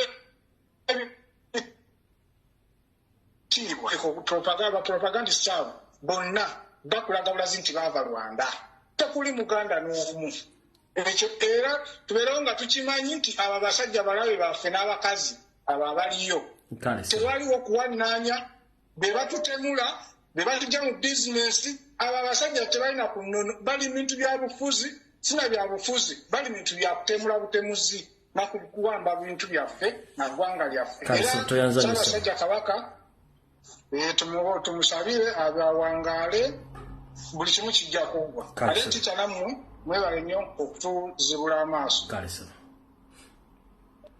hello sebo kale sebo nawe gye baleko naye ng'oyogerera wansi nnyo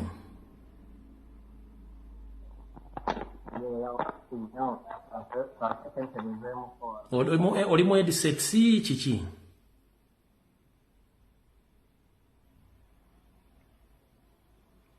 sebo addamu okube hello sebo wandise kale sebo nawe bali kubeerako ono oyogera ne muzzukulu wa Mugema sebo naye nze tulina ekizibu era njagala abantu baveemu endowooza egamba nti nno Mengo erwanyisa Obuganda. Ompulira kati mukama wange kati kwendi mpulira nze mpulira genda maaso sebo mbadde nkugamba nti abantu balina ekirowoozo ekigamba netiwaka nnungi ndikkirira bulungi nze nkuulira bulungi kitya nze njagala kwogera ku kino eky'Emmengo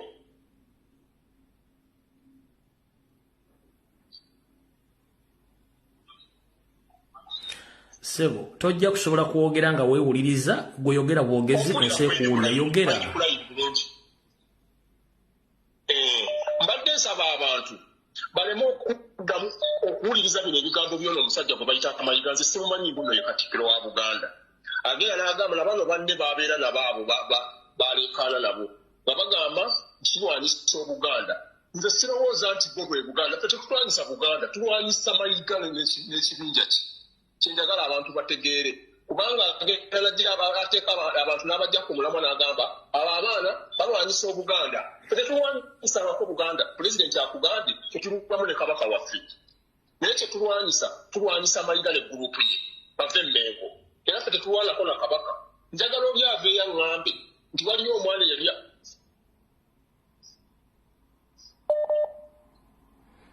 ndimukwogera netiwaaka yeeganye ddamu okube sebo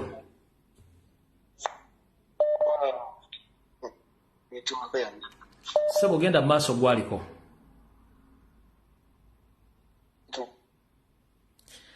baaba netiwaaka ye bagikutta obulenge sebo nkomyewo ka netiwaaka kabadde luli kantawanyamu kakati nze okuteesa kwange bamemba ba palamenti abaagala okutambula batumanye nti gye bagenda abamu tebagenda sigaza bulamu namba emu namba 2 bagenda kuba bonoona ssente zaffe z'omusolo nga zaali tuzimbidde amalwaliro n'enguudo n'amasomero ezo ssente ze baagala ogenda osaasaanyiza mwakyoli na ludda wazisobola obazimbira amalwaliro n'amasomero agataliyo naye nga bba tebagenda zisaasaanya gitite mu lunaku lumu mu bufunze palamenti yaliwo okutuyamba oba eriwo okutubba nze ndabanga palamenti ya Uganda eriwo okutubba obubbi nga teriwo okututaasa yadde palamenti esaana kubako bomu bonna nga bajjudde bantu baziika ntufune tukola ekirala ekiddako era mukama katonda naapa okwakisa nanyamba nayifuna engeri gyengisaanyaawo nayoma mulimu aniize njabasaanyaawo mukama mpa omukisa nfuna mpa bomu ebasaanyaawo ndibasaanyaawo. Assalamu alaikum. Wa alaikum assalam. Sebo.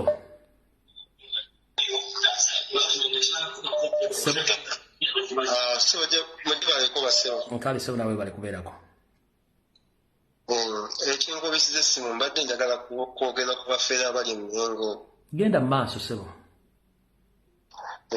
Abafeere abo ndabula Mwami Mayiga ne Kakulupu ke bateesonyiwa Kyagulanyi, Robert Kyagulanyi Ssentamu. Tugenda kubakolako nga ffe Abaganda kuba tubadde tusirise bakoze ebikolobero bingi okutta Kabaka, okutunda amataka ga Buganda, okutunda ebijja bya Buganda. Abaganda tusirise naye tubalinze. Bo ne Robert Kyagulanyi Ssentamu ani alwanyisa Obuganda. Kuno nkulabulira eri abakulu abo ababiri, Mwami Mayiga ne Kakulupu ke Bakiwalabe Male Wasajja ne bonna kulupu yonna tubalabula. Tuli banyiivu, obusungu butuli ku mitima tetubalabula. Beesonyiwa akatika ekibitike tulina nga ffe Bannayuganda. Tujja kusituka tujjewo buli kimu ne tukabaako ennyirinyini. Byebyo ebigambo byange weebale nnyo ssebo. Kale sebo. Sebo.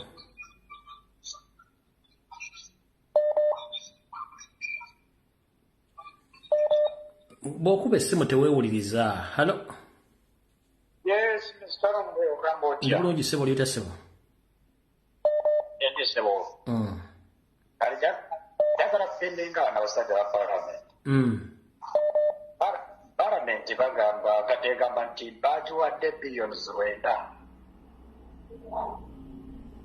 Twagala babuuza, njagala babuuza.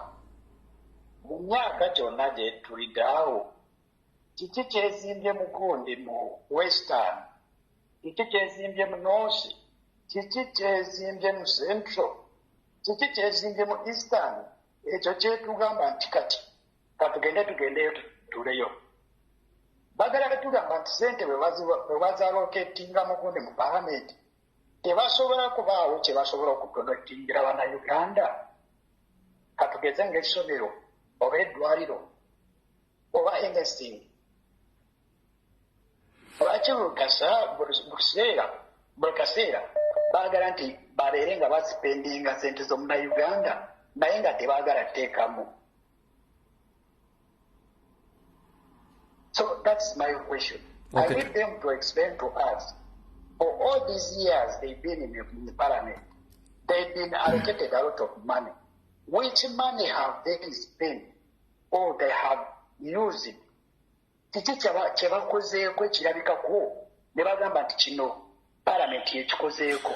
Sir, can you please address them in Runyankore, some MPs from the western side of the country, so that again I understand your point? Address them in Runyankore. Okay. Nyenda kubuuza ba MP.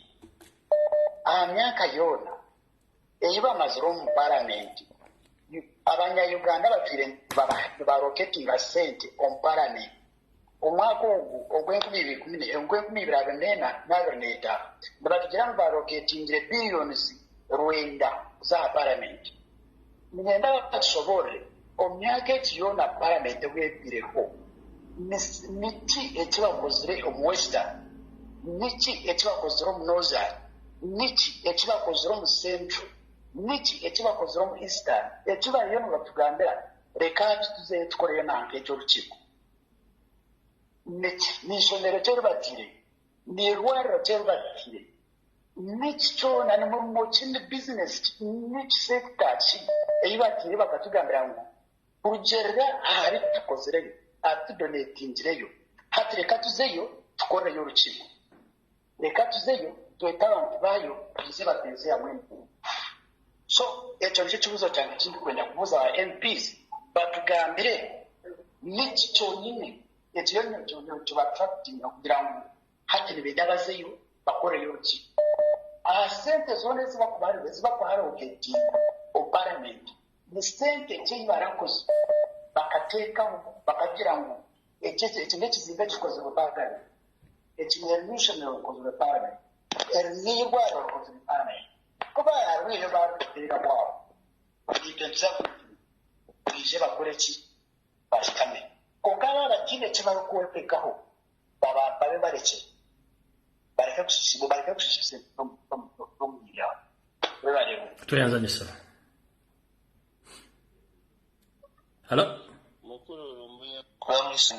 Nange bwente sebo gye baliko sebo. Kale sebo. Bakobere mu lusoga. Ndijja kozesa olulimi lwensinga ategeera. Obwera ndi ku mukutu ndiwulira abateesa. Zeena naabona nga kingema kukakatibwa okubeesimu okuteesa kweri eggwanga. Ekyababaka ba paalamenti ekyo kyo kituluma ino, aye lwakuba kitulumira eno wansi tuzira kyakola, eno gavumenti eriku ebintu byayo byantaka. Aye singa kisoboka twasalawo twaba kirala.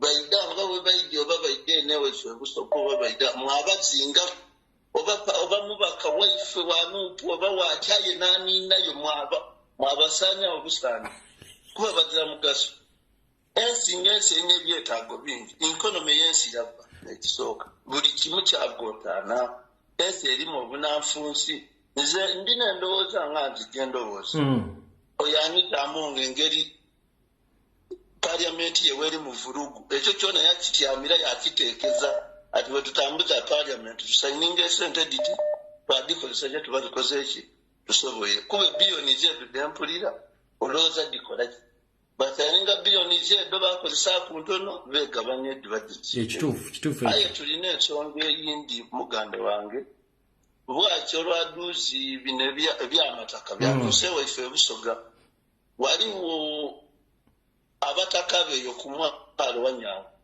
bapima eitaka lya Nema basimba Polo bwe basimba Polo kayibayira bapima efuuti 600 okuva ku maadi duzi babeeta ku kansa ebugembe bwe babeeta bakati mwesenza ku itaka lya Nema ngaye eriyo n'amagombe badada baabe baaliyo kodi kale muganda wange tidde eno gavumenti okyama walowooza n'ekyokola nga takitegeera walowooza oti oba ofune bayiba bulungi tuyanziza nnyo saba. Hello musomesa webale kutuweereza sebo nkale nyabo nabo bale kubeerako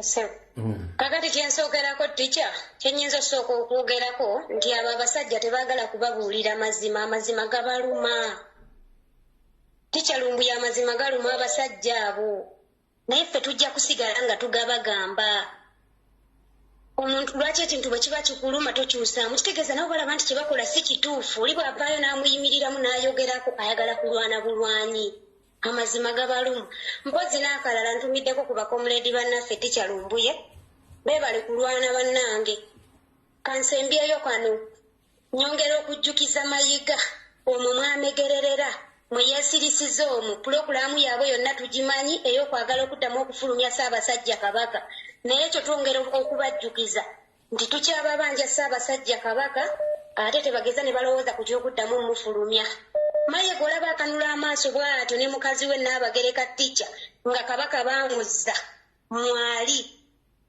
kaakati simanyi waddamu ne bamufulumya bagenda gakanula atya simanyi kuba bakaddiye mwezi gumu ate nga bajja kukaddiyira ddala we bali kutuweereza musomesa beera bulungi kale mukama kulembere.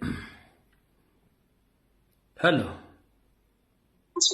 wangisebo kulamusiza nange bwente sebo gye baliko sebo kale sebo ensonga eyo gye mpulidde ey'okubeera nti baagala okutambuza Parliament okugenda mu buli kitundu ekya Uganda ebitundu ebirina okusooka eyo pulaani ya Mongi yagikoze nti buli abaateekako omukono abagenda okubeera nti basobola okugenda mu bitundu ebyo bajja kubanga batandise n'okunoonya abaala abadde bakola mu Sheraton ne mu hoteri ennene ne bagenda okufumba emmere eri abagenda okwoza ebintu kwe banaasula bajja abikozesa mu hoteri ezo zonnennene n'ateekayo abawala nga bwe babawo obutwa abalala babufunira ku ppiro kwe basule tawulo n'amasowaani agagenda okuvayo kwe baliira babamanyi amannya gonna baagabawadde ye pulaani egenda okusooka obbamalawo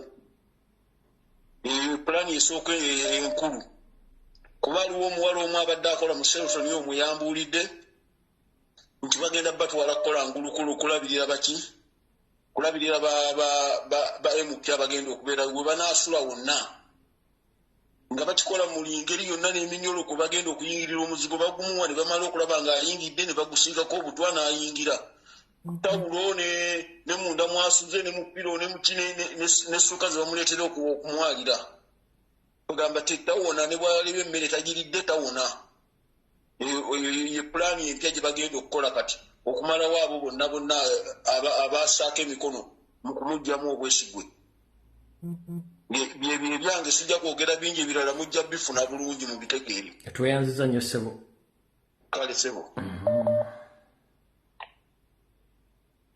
Hello? Nange bwentyo ssebo njagala okwebaza Mukama Katonda nti omukulu Gamulengejja yatugamba nti Ssaabasajja Kabaka tasobola kulabirako eri bantu be. Twebaza abantu b'Ekitera eyo n'ewaffe gye nva ssebo Mukama wange niko Alfred Lumbuye eyewaffe. Njagala nnyo okwebaza abantu b'Ekitera mwebale okulaga omukwano Ssaabasajja Kabaka wa Buganda, the fountain of honor. Oyo musajja gutukkirizaamu olwaleero otwogera ebigambo bino, oyo musajja kati akola statement ne tugiwulira ng'oggyeko His Excellency Robert Kyagulanyi Ssentamu. Njagala okutegeeza bannayuganda nti abasajja kati abakola statement ne tugiwulira bali abantu babiri, oyo abeera Ssaabasajja Kabaka wa Buganda, yo statement yeteddebwamu n'Oweekitiibwa His Excellency Robert Kyagulanyi Ssentamu.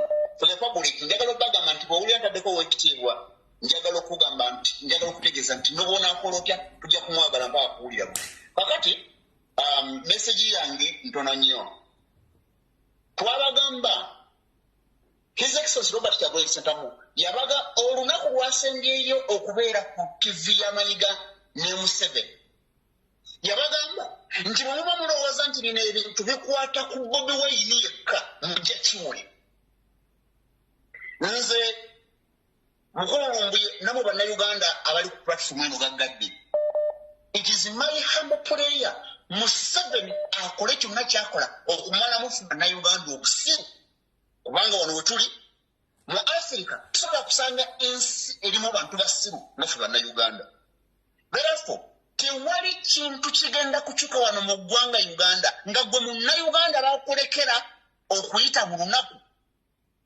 Gwe munnayuganda Abayisirayiri bali mu ggwanga lino Uganda bakola emmaali, Abayindi bali mu ggwanga lino Uganda bakola emmaali, Abachina bali mu ggwanga lino Uganda bakola emmaali, Abazungu bali mu ggwanga lino bakola emmaali, n'abatufuga bagwira wano mu nsi yaffe Uganda bajja kunoonya ssente bazitwale ewaabwe. Munnayuganda gwe ali mu kulowooza nti n'olutalo lwe tuliko lwa Kyagulanyi ojja kiwulira. To the public tofuna kulimbwalimbwa kwonna. His Excellency Robert Kyagulanyi Ssentamu n'ontonole bingi mu Buganda tewali bwakabaka bwonna bwasosola. Tweyanziza Abaganda baffe bamasaaba okwerukaminga His Excellency Robert Kyagulanyi Ssentamu n'awa omukulembeze weeyo ow'ennono etu. Message yange esembayo, ababaka bw'oba omanyi nti nno sideline ne bannayuganda eyo yonna gye bagenda okutwala parliament ya Uganda, simanyi mu Western, simanyi eggulu, simanyi wa, bw'oba omanyi nti olumirirwa essente y'omulu w'omusolo, I don't care whether you are from national platform, bw'oba omanyi nti okeyalinga obulumi bw'abannayuganda, please tuyambe. Leka abakozi ba Museveni bagende. Ssaabasajja Kabaka yonna gy'oli tukwebaza okwagala abantu bo. Tusaba Mukama Katonda akukuume, Kyagulanyi akume, Katonda akume Kyagulanyi. Amina sir. Webale. Kale sir. Hello. Hello. Webale kuweereza. Nkale mama nawe bali kubeerako. Teachers njagala kwogerako ku nsonga y'ababaka baffe aba palamenti, ensonga ya regional sittings. Ababaka baffe abo ogenze n'ogamba nti bagenda abamu balina mission ez'okubattira mu nsonga eyo gye bategekayo kubanga batambula mu bitundu by'eggwanga. Naye nze ngamba bwe betagenda okutta oba be bateeseteese okutta era be ab'emyoyo emitono, kubanga tetusuubirayo babaka abali ku mulamwa ogw'okuba nti tulwanyisa enguzi nga balinaffe oba ba NRM oba si ba NRM nga baba ntuukakyuka oba nga si bantuukakyuka naye nga balumirirwa eggwanga lyabwe tetubasuubira kwetaba mu bintu ebyo kubanga ekyo ekikolwa kye kimu ku bikolwa ebyokulya enguzi ssente y'omuwi w'omusolo gye bali mu kwonoona abaana bafa ba primature kumpi buli lunaku ezo ssente zisobola okugula incubator ne zibuna malwaliro ga Uganda gonna abakyala bafa nga bazaala olw'amalwaliro obutabaamu bikozesebwa ne bazaala abaana ne babateeka ku sementi wabula bakutte ssente empitirivu bwe zityo ne bazitwala okuzoonoonera mu bitundu by'eggwanga nga paalamenti werimu bayinza okutuula ne bateeseza eggwanga nsaba nze Honorable Joel Ssenyonyi waakutte anyweze tajjako kigere awo ababaka baffe we tugenda okubalabira abalinaffe abalina omuntu wa bulijjo we tugenda okubalabira tulabe baani abawagira enguzi n'abatagiwagira bwe kisina kindi Honorable Joel Ssenyonyi ajja ababaka baffe mu paalamenti kubanga ekyo baani abalinaffe baani abatali naffe baani abalwanyisa enguzi baani abagiwagira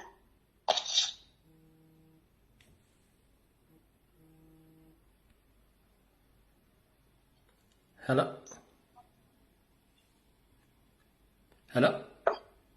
Teacher, komyewo ka network kabadde kagizeemu ono muzzukulu wa Mugema nabadde ku nsonga y'ono Peter Mayiga gwe sitegeera nti nze ye Katikkiro wa Buganda kubanga Ssaabasajja Kabaka yamugoba dda n'atwesibbako. Kabaka kasita yamala okutegeeza nti ye tasigirwa nze namala okutegeera nga nze nti Mayiga takyali Katikkiro waffe. Ekyo nze ne nkitegeera ne nkiteeka mu bwongo bwange. Nga nzize ku kyababaka bano ogenda babatemule nja kubasaba oba NRM oba wa NUP oba wa FDC ng'amanyi nti yateeka omukono ku lupapula olugoba ababbi mu lukiiko lw'eggwanga badde musaba tagendayo badde musaba talinnyayo kigere kubanga bagenda kuttibwa kati kyembadde mbasaba mugume musooka muweebuuze lwaki ono omukazi anitaamu ng'ataddewo nnyo amaanyi agabatambuza bazunzeeyo nga mutambulira ezo gye mugenda okugenda waliyo ababaka abakiikirirayo abalesa poizi okugendayo ne balina okugendayo ne bategeeza ensonga lwaki paalamenti eyo si ye paalamenti yeggwanga paalamenti ekizimbe weekiri balina okukuŋŋaanira naye musooke mwebuuze ddala lwaki omukazi ono ataddemu amaanyi n'okuywamu omudidi gw'essente ddala ekigendererwa kiki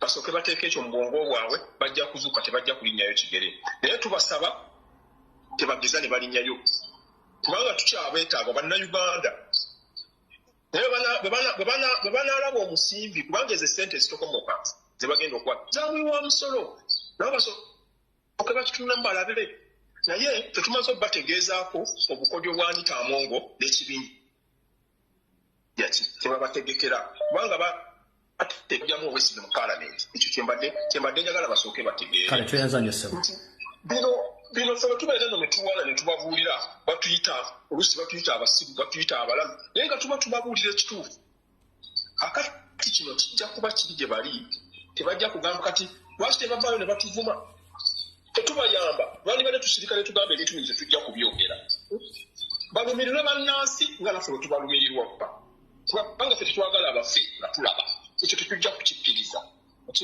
ekirala akasonga kenjagala okwogerako teacher ke kabafuukisoja baffe era mbadde nkusaba bonna oba obayiseemu obatutegeereza obagambe balekeraawo okurumaŋŋana waliwo bafuukisoja besijja kwatula manyi oteeka okuba nga bamanyi waliwo beerumba ate nga bonna baffe badda ku social media ne beerumba ekintu ekitali kirungi nze nagezezaako bawabula ne mbagamba kye muba mukola mukimanyi buli omu amanyi inibokisi ya munne genda mu inibokisi ya munne omugambe naye kino kyokola kirungi mufo kyokudda kuno ku social media ng'ate bonna banda ya nakalaama bonna bakibiina kimu naye bwe mudda kuno ku social media ne mwewawaagula ani afunamu mulowooza bw'oba olina ensonga gy'olabye nga fuukisoja todda kuno kulisaizinga munno ku social media genda mu inbox ye mukubira akasimu omugambe nti gundi naye omanye ekintu kino si kirungi tikyankimanyi abantu bano bamanyi bali abavubuka babiri bantu balungi tubeetaaga naye ate munnange wabeerawo omuntu omu kyakoze alumba munne ku social media ekintu ekyo tikya tekirabika bulungi olwekyo nze mbadde nkusaba oyogereko nabo obagambe nti bannange ekintu kino si kirungi kubanga gwe eddoboozi eriyo ssebo liwulikika okusinga agaffe bagambe kino sikisiimye bwolaba nga waliwo ekizibu ng'oli full soldier tovaayo ku social media kuba munno kiba tekirabika bulungi tuba tutandise okwetemamu tufunana endowooza egamba nti osanga waliwo ababateekamu ssente ababateekamu ssente mujje mukole ki mulwanagane so ekintu ekyo tikya mbadde saagala kukiraba ngenda kumaliriza nga ŋŋamba nti nsaba ba mp nkaddamu kano ba mp baffe oba oli wa nrm oba oli wa fdc oba oli waki mugenda kufa batandise okubatambuza mugenda kufa nga batandise okubatambuza so n'olwensonga eyo bwe muba mulina amatu muwulire bye tubagamba muzukke kubanga paalamenti bwe muba baagala wangi nyama kale mama nawe gyebaleko munange nsanyusa okuwuliriza taata neyanze kwebalekanabyakalaga wafe okutanda munange tukwebaza byonna nyongera okusaasira leero lwerusoose okuyitamu enyabo nyosebo nenjagala okuwuliriza ababaka abagamba ngu batutte paliamenti bagitwale mu ggwanga wonna biseera bagenda oteesezeeyo bebadde tebateeseza wano ebibadde bibalemyewa naye bebagenda otuyambe anti munnange omwana bwakubula eminannamiro mboddako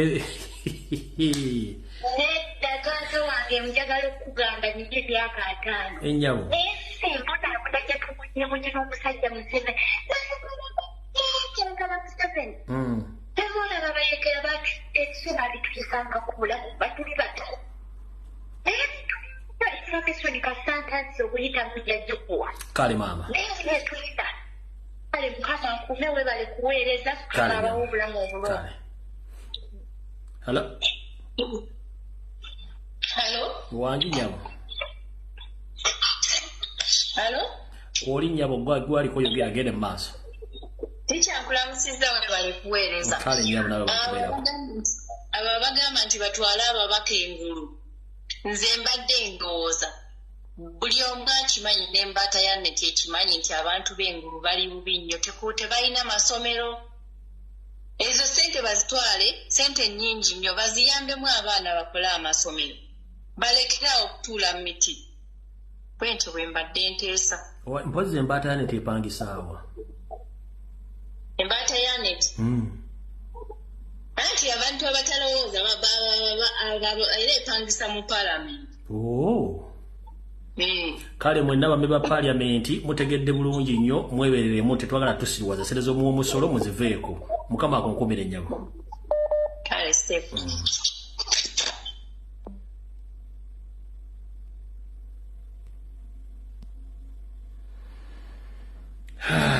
uganda zabo nga sigga omusima hallo sebo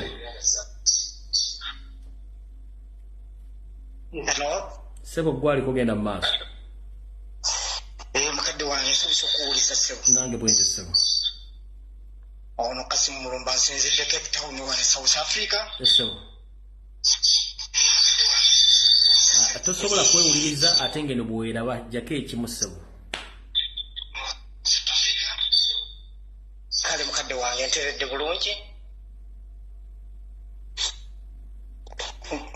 bulungi kaakati kiriwo kyonna kyonna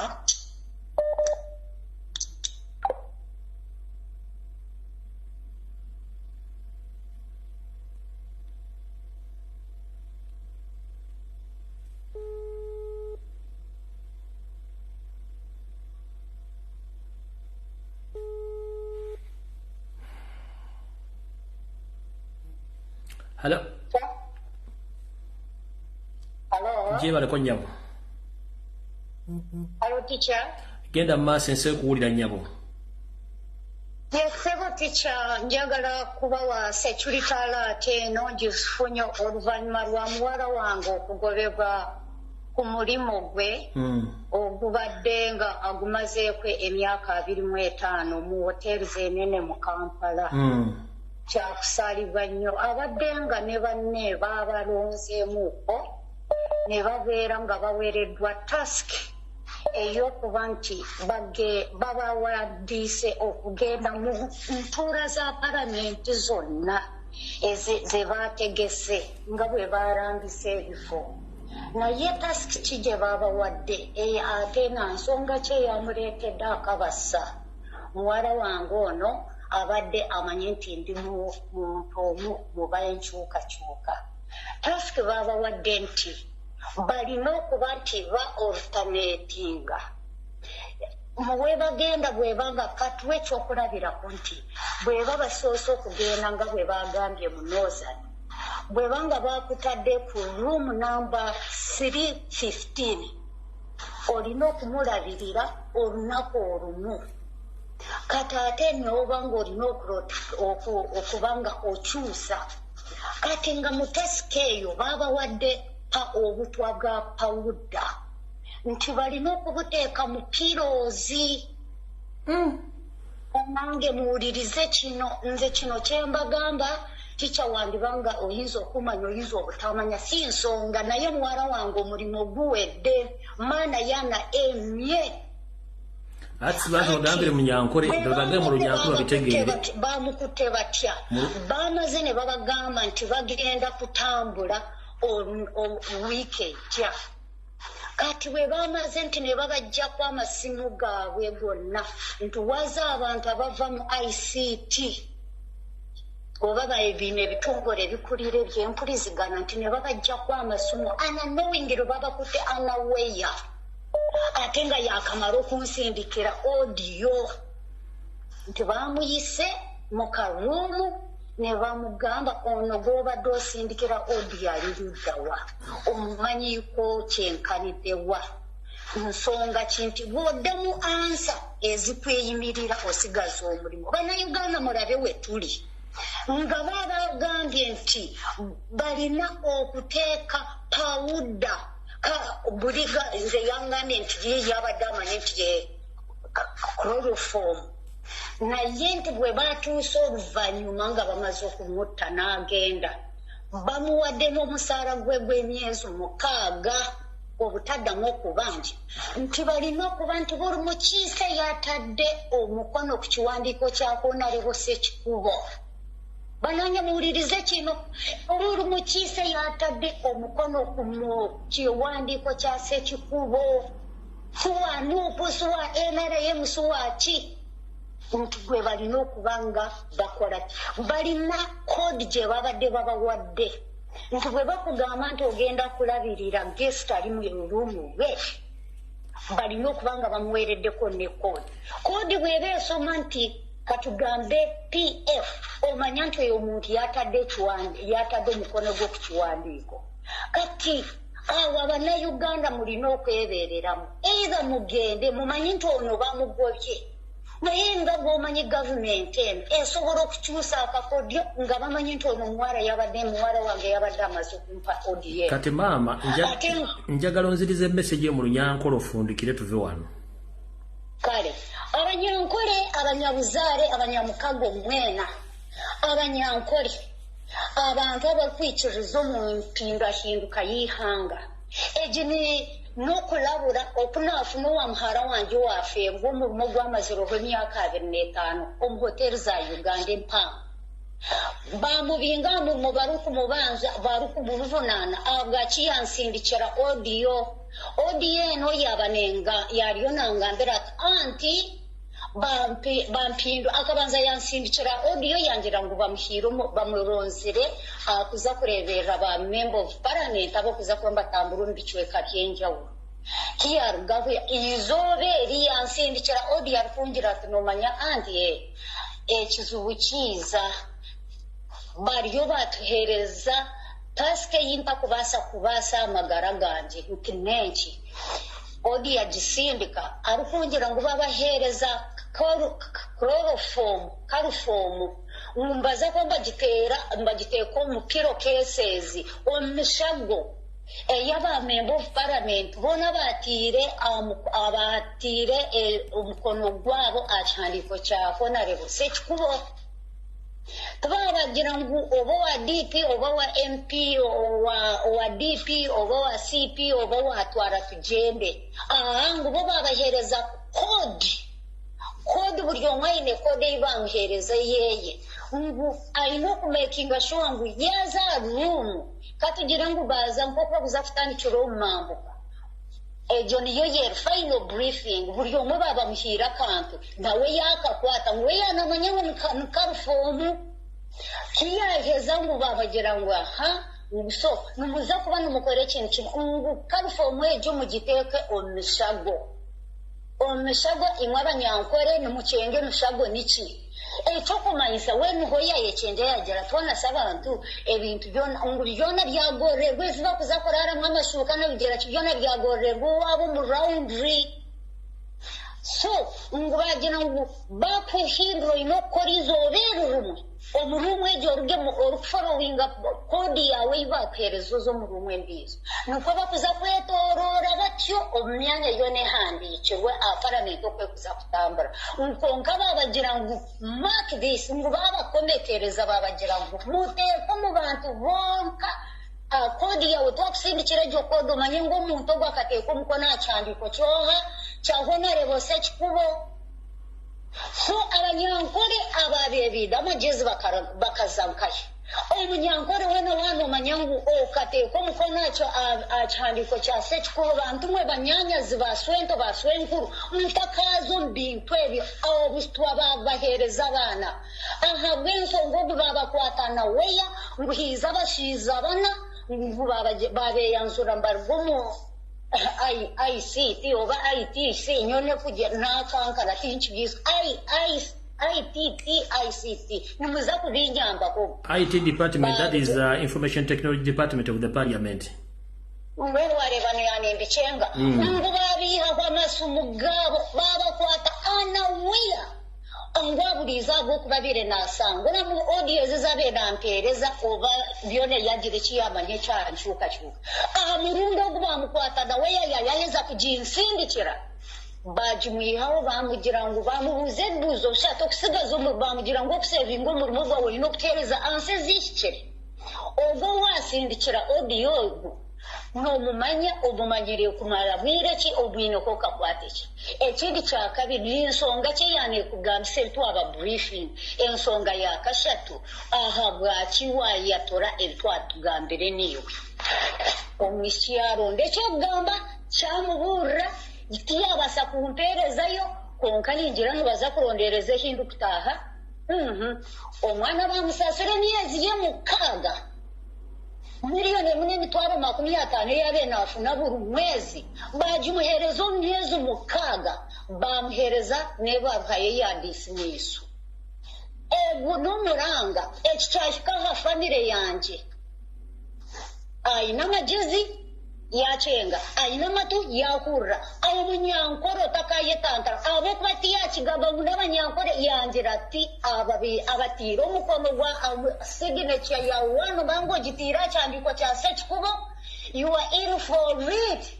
All right, inga kuriya toguza koda kuriya kare bambe wewe bari mukaba komisi kale.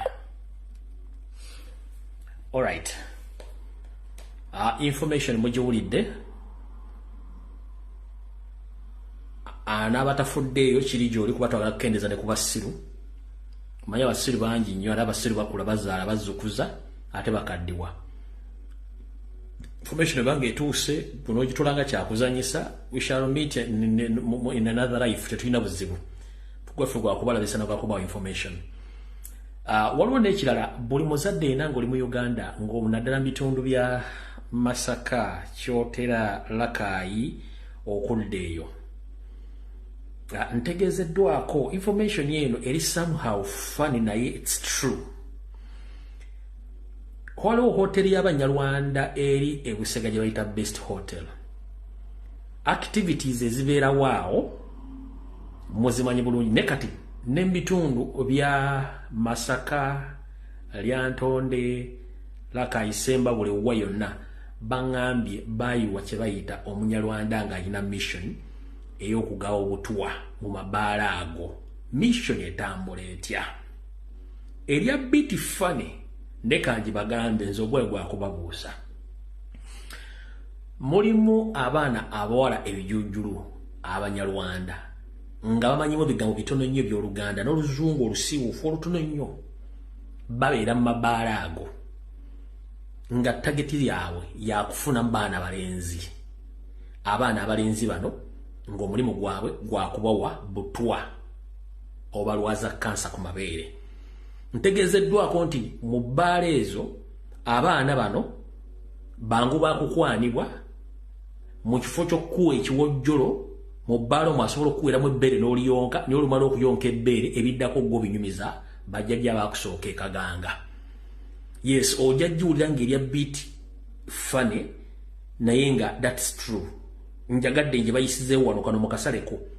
Kino ekintu bakikola mu Buganda wonna, ne oli yampadde obujuzi nanga nti kino kigenda mu bitundu byensomye.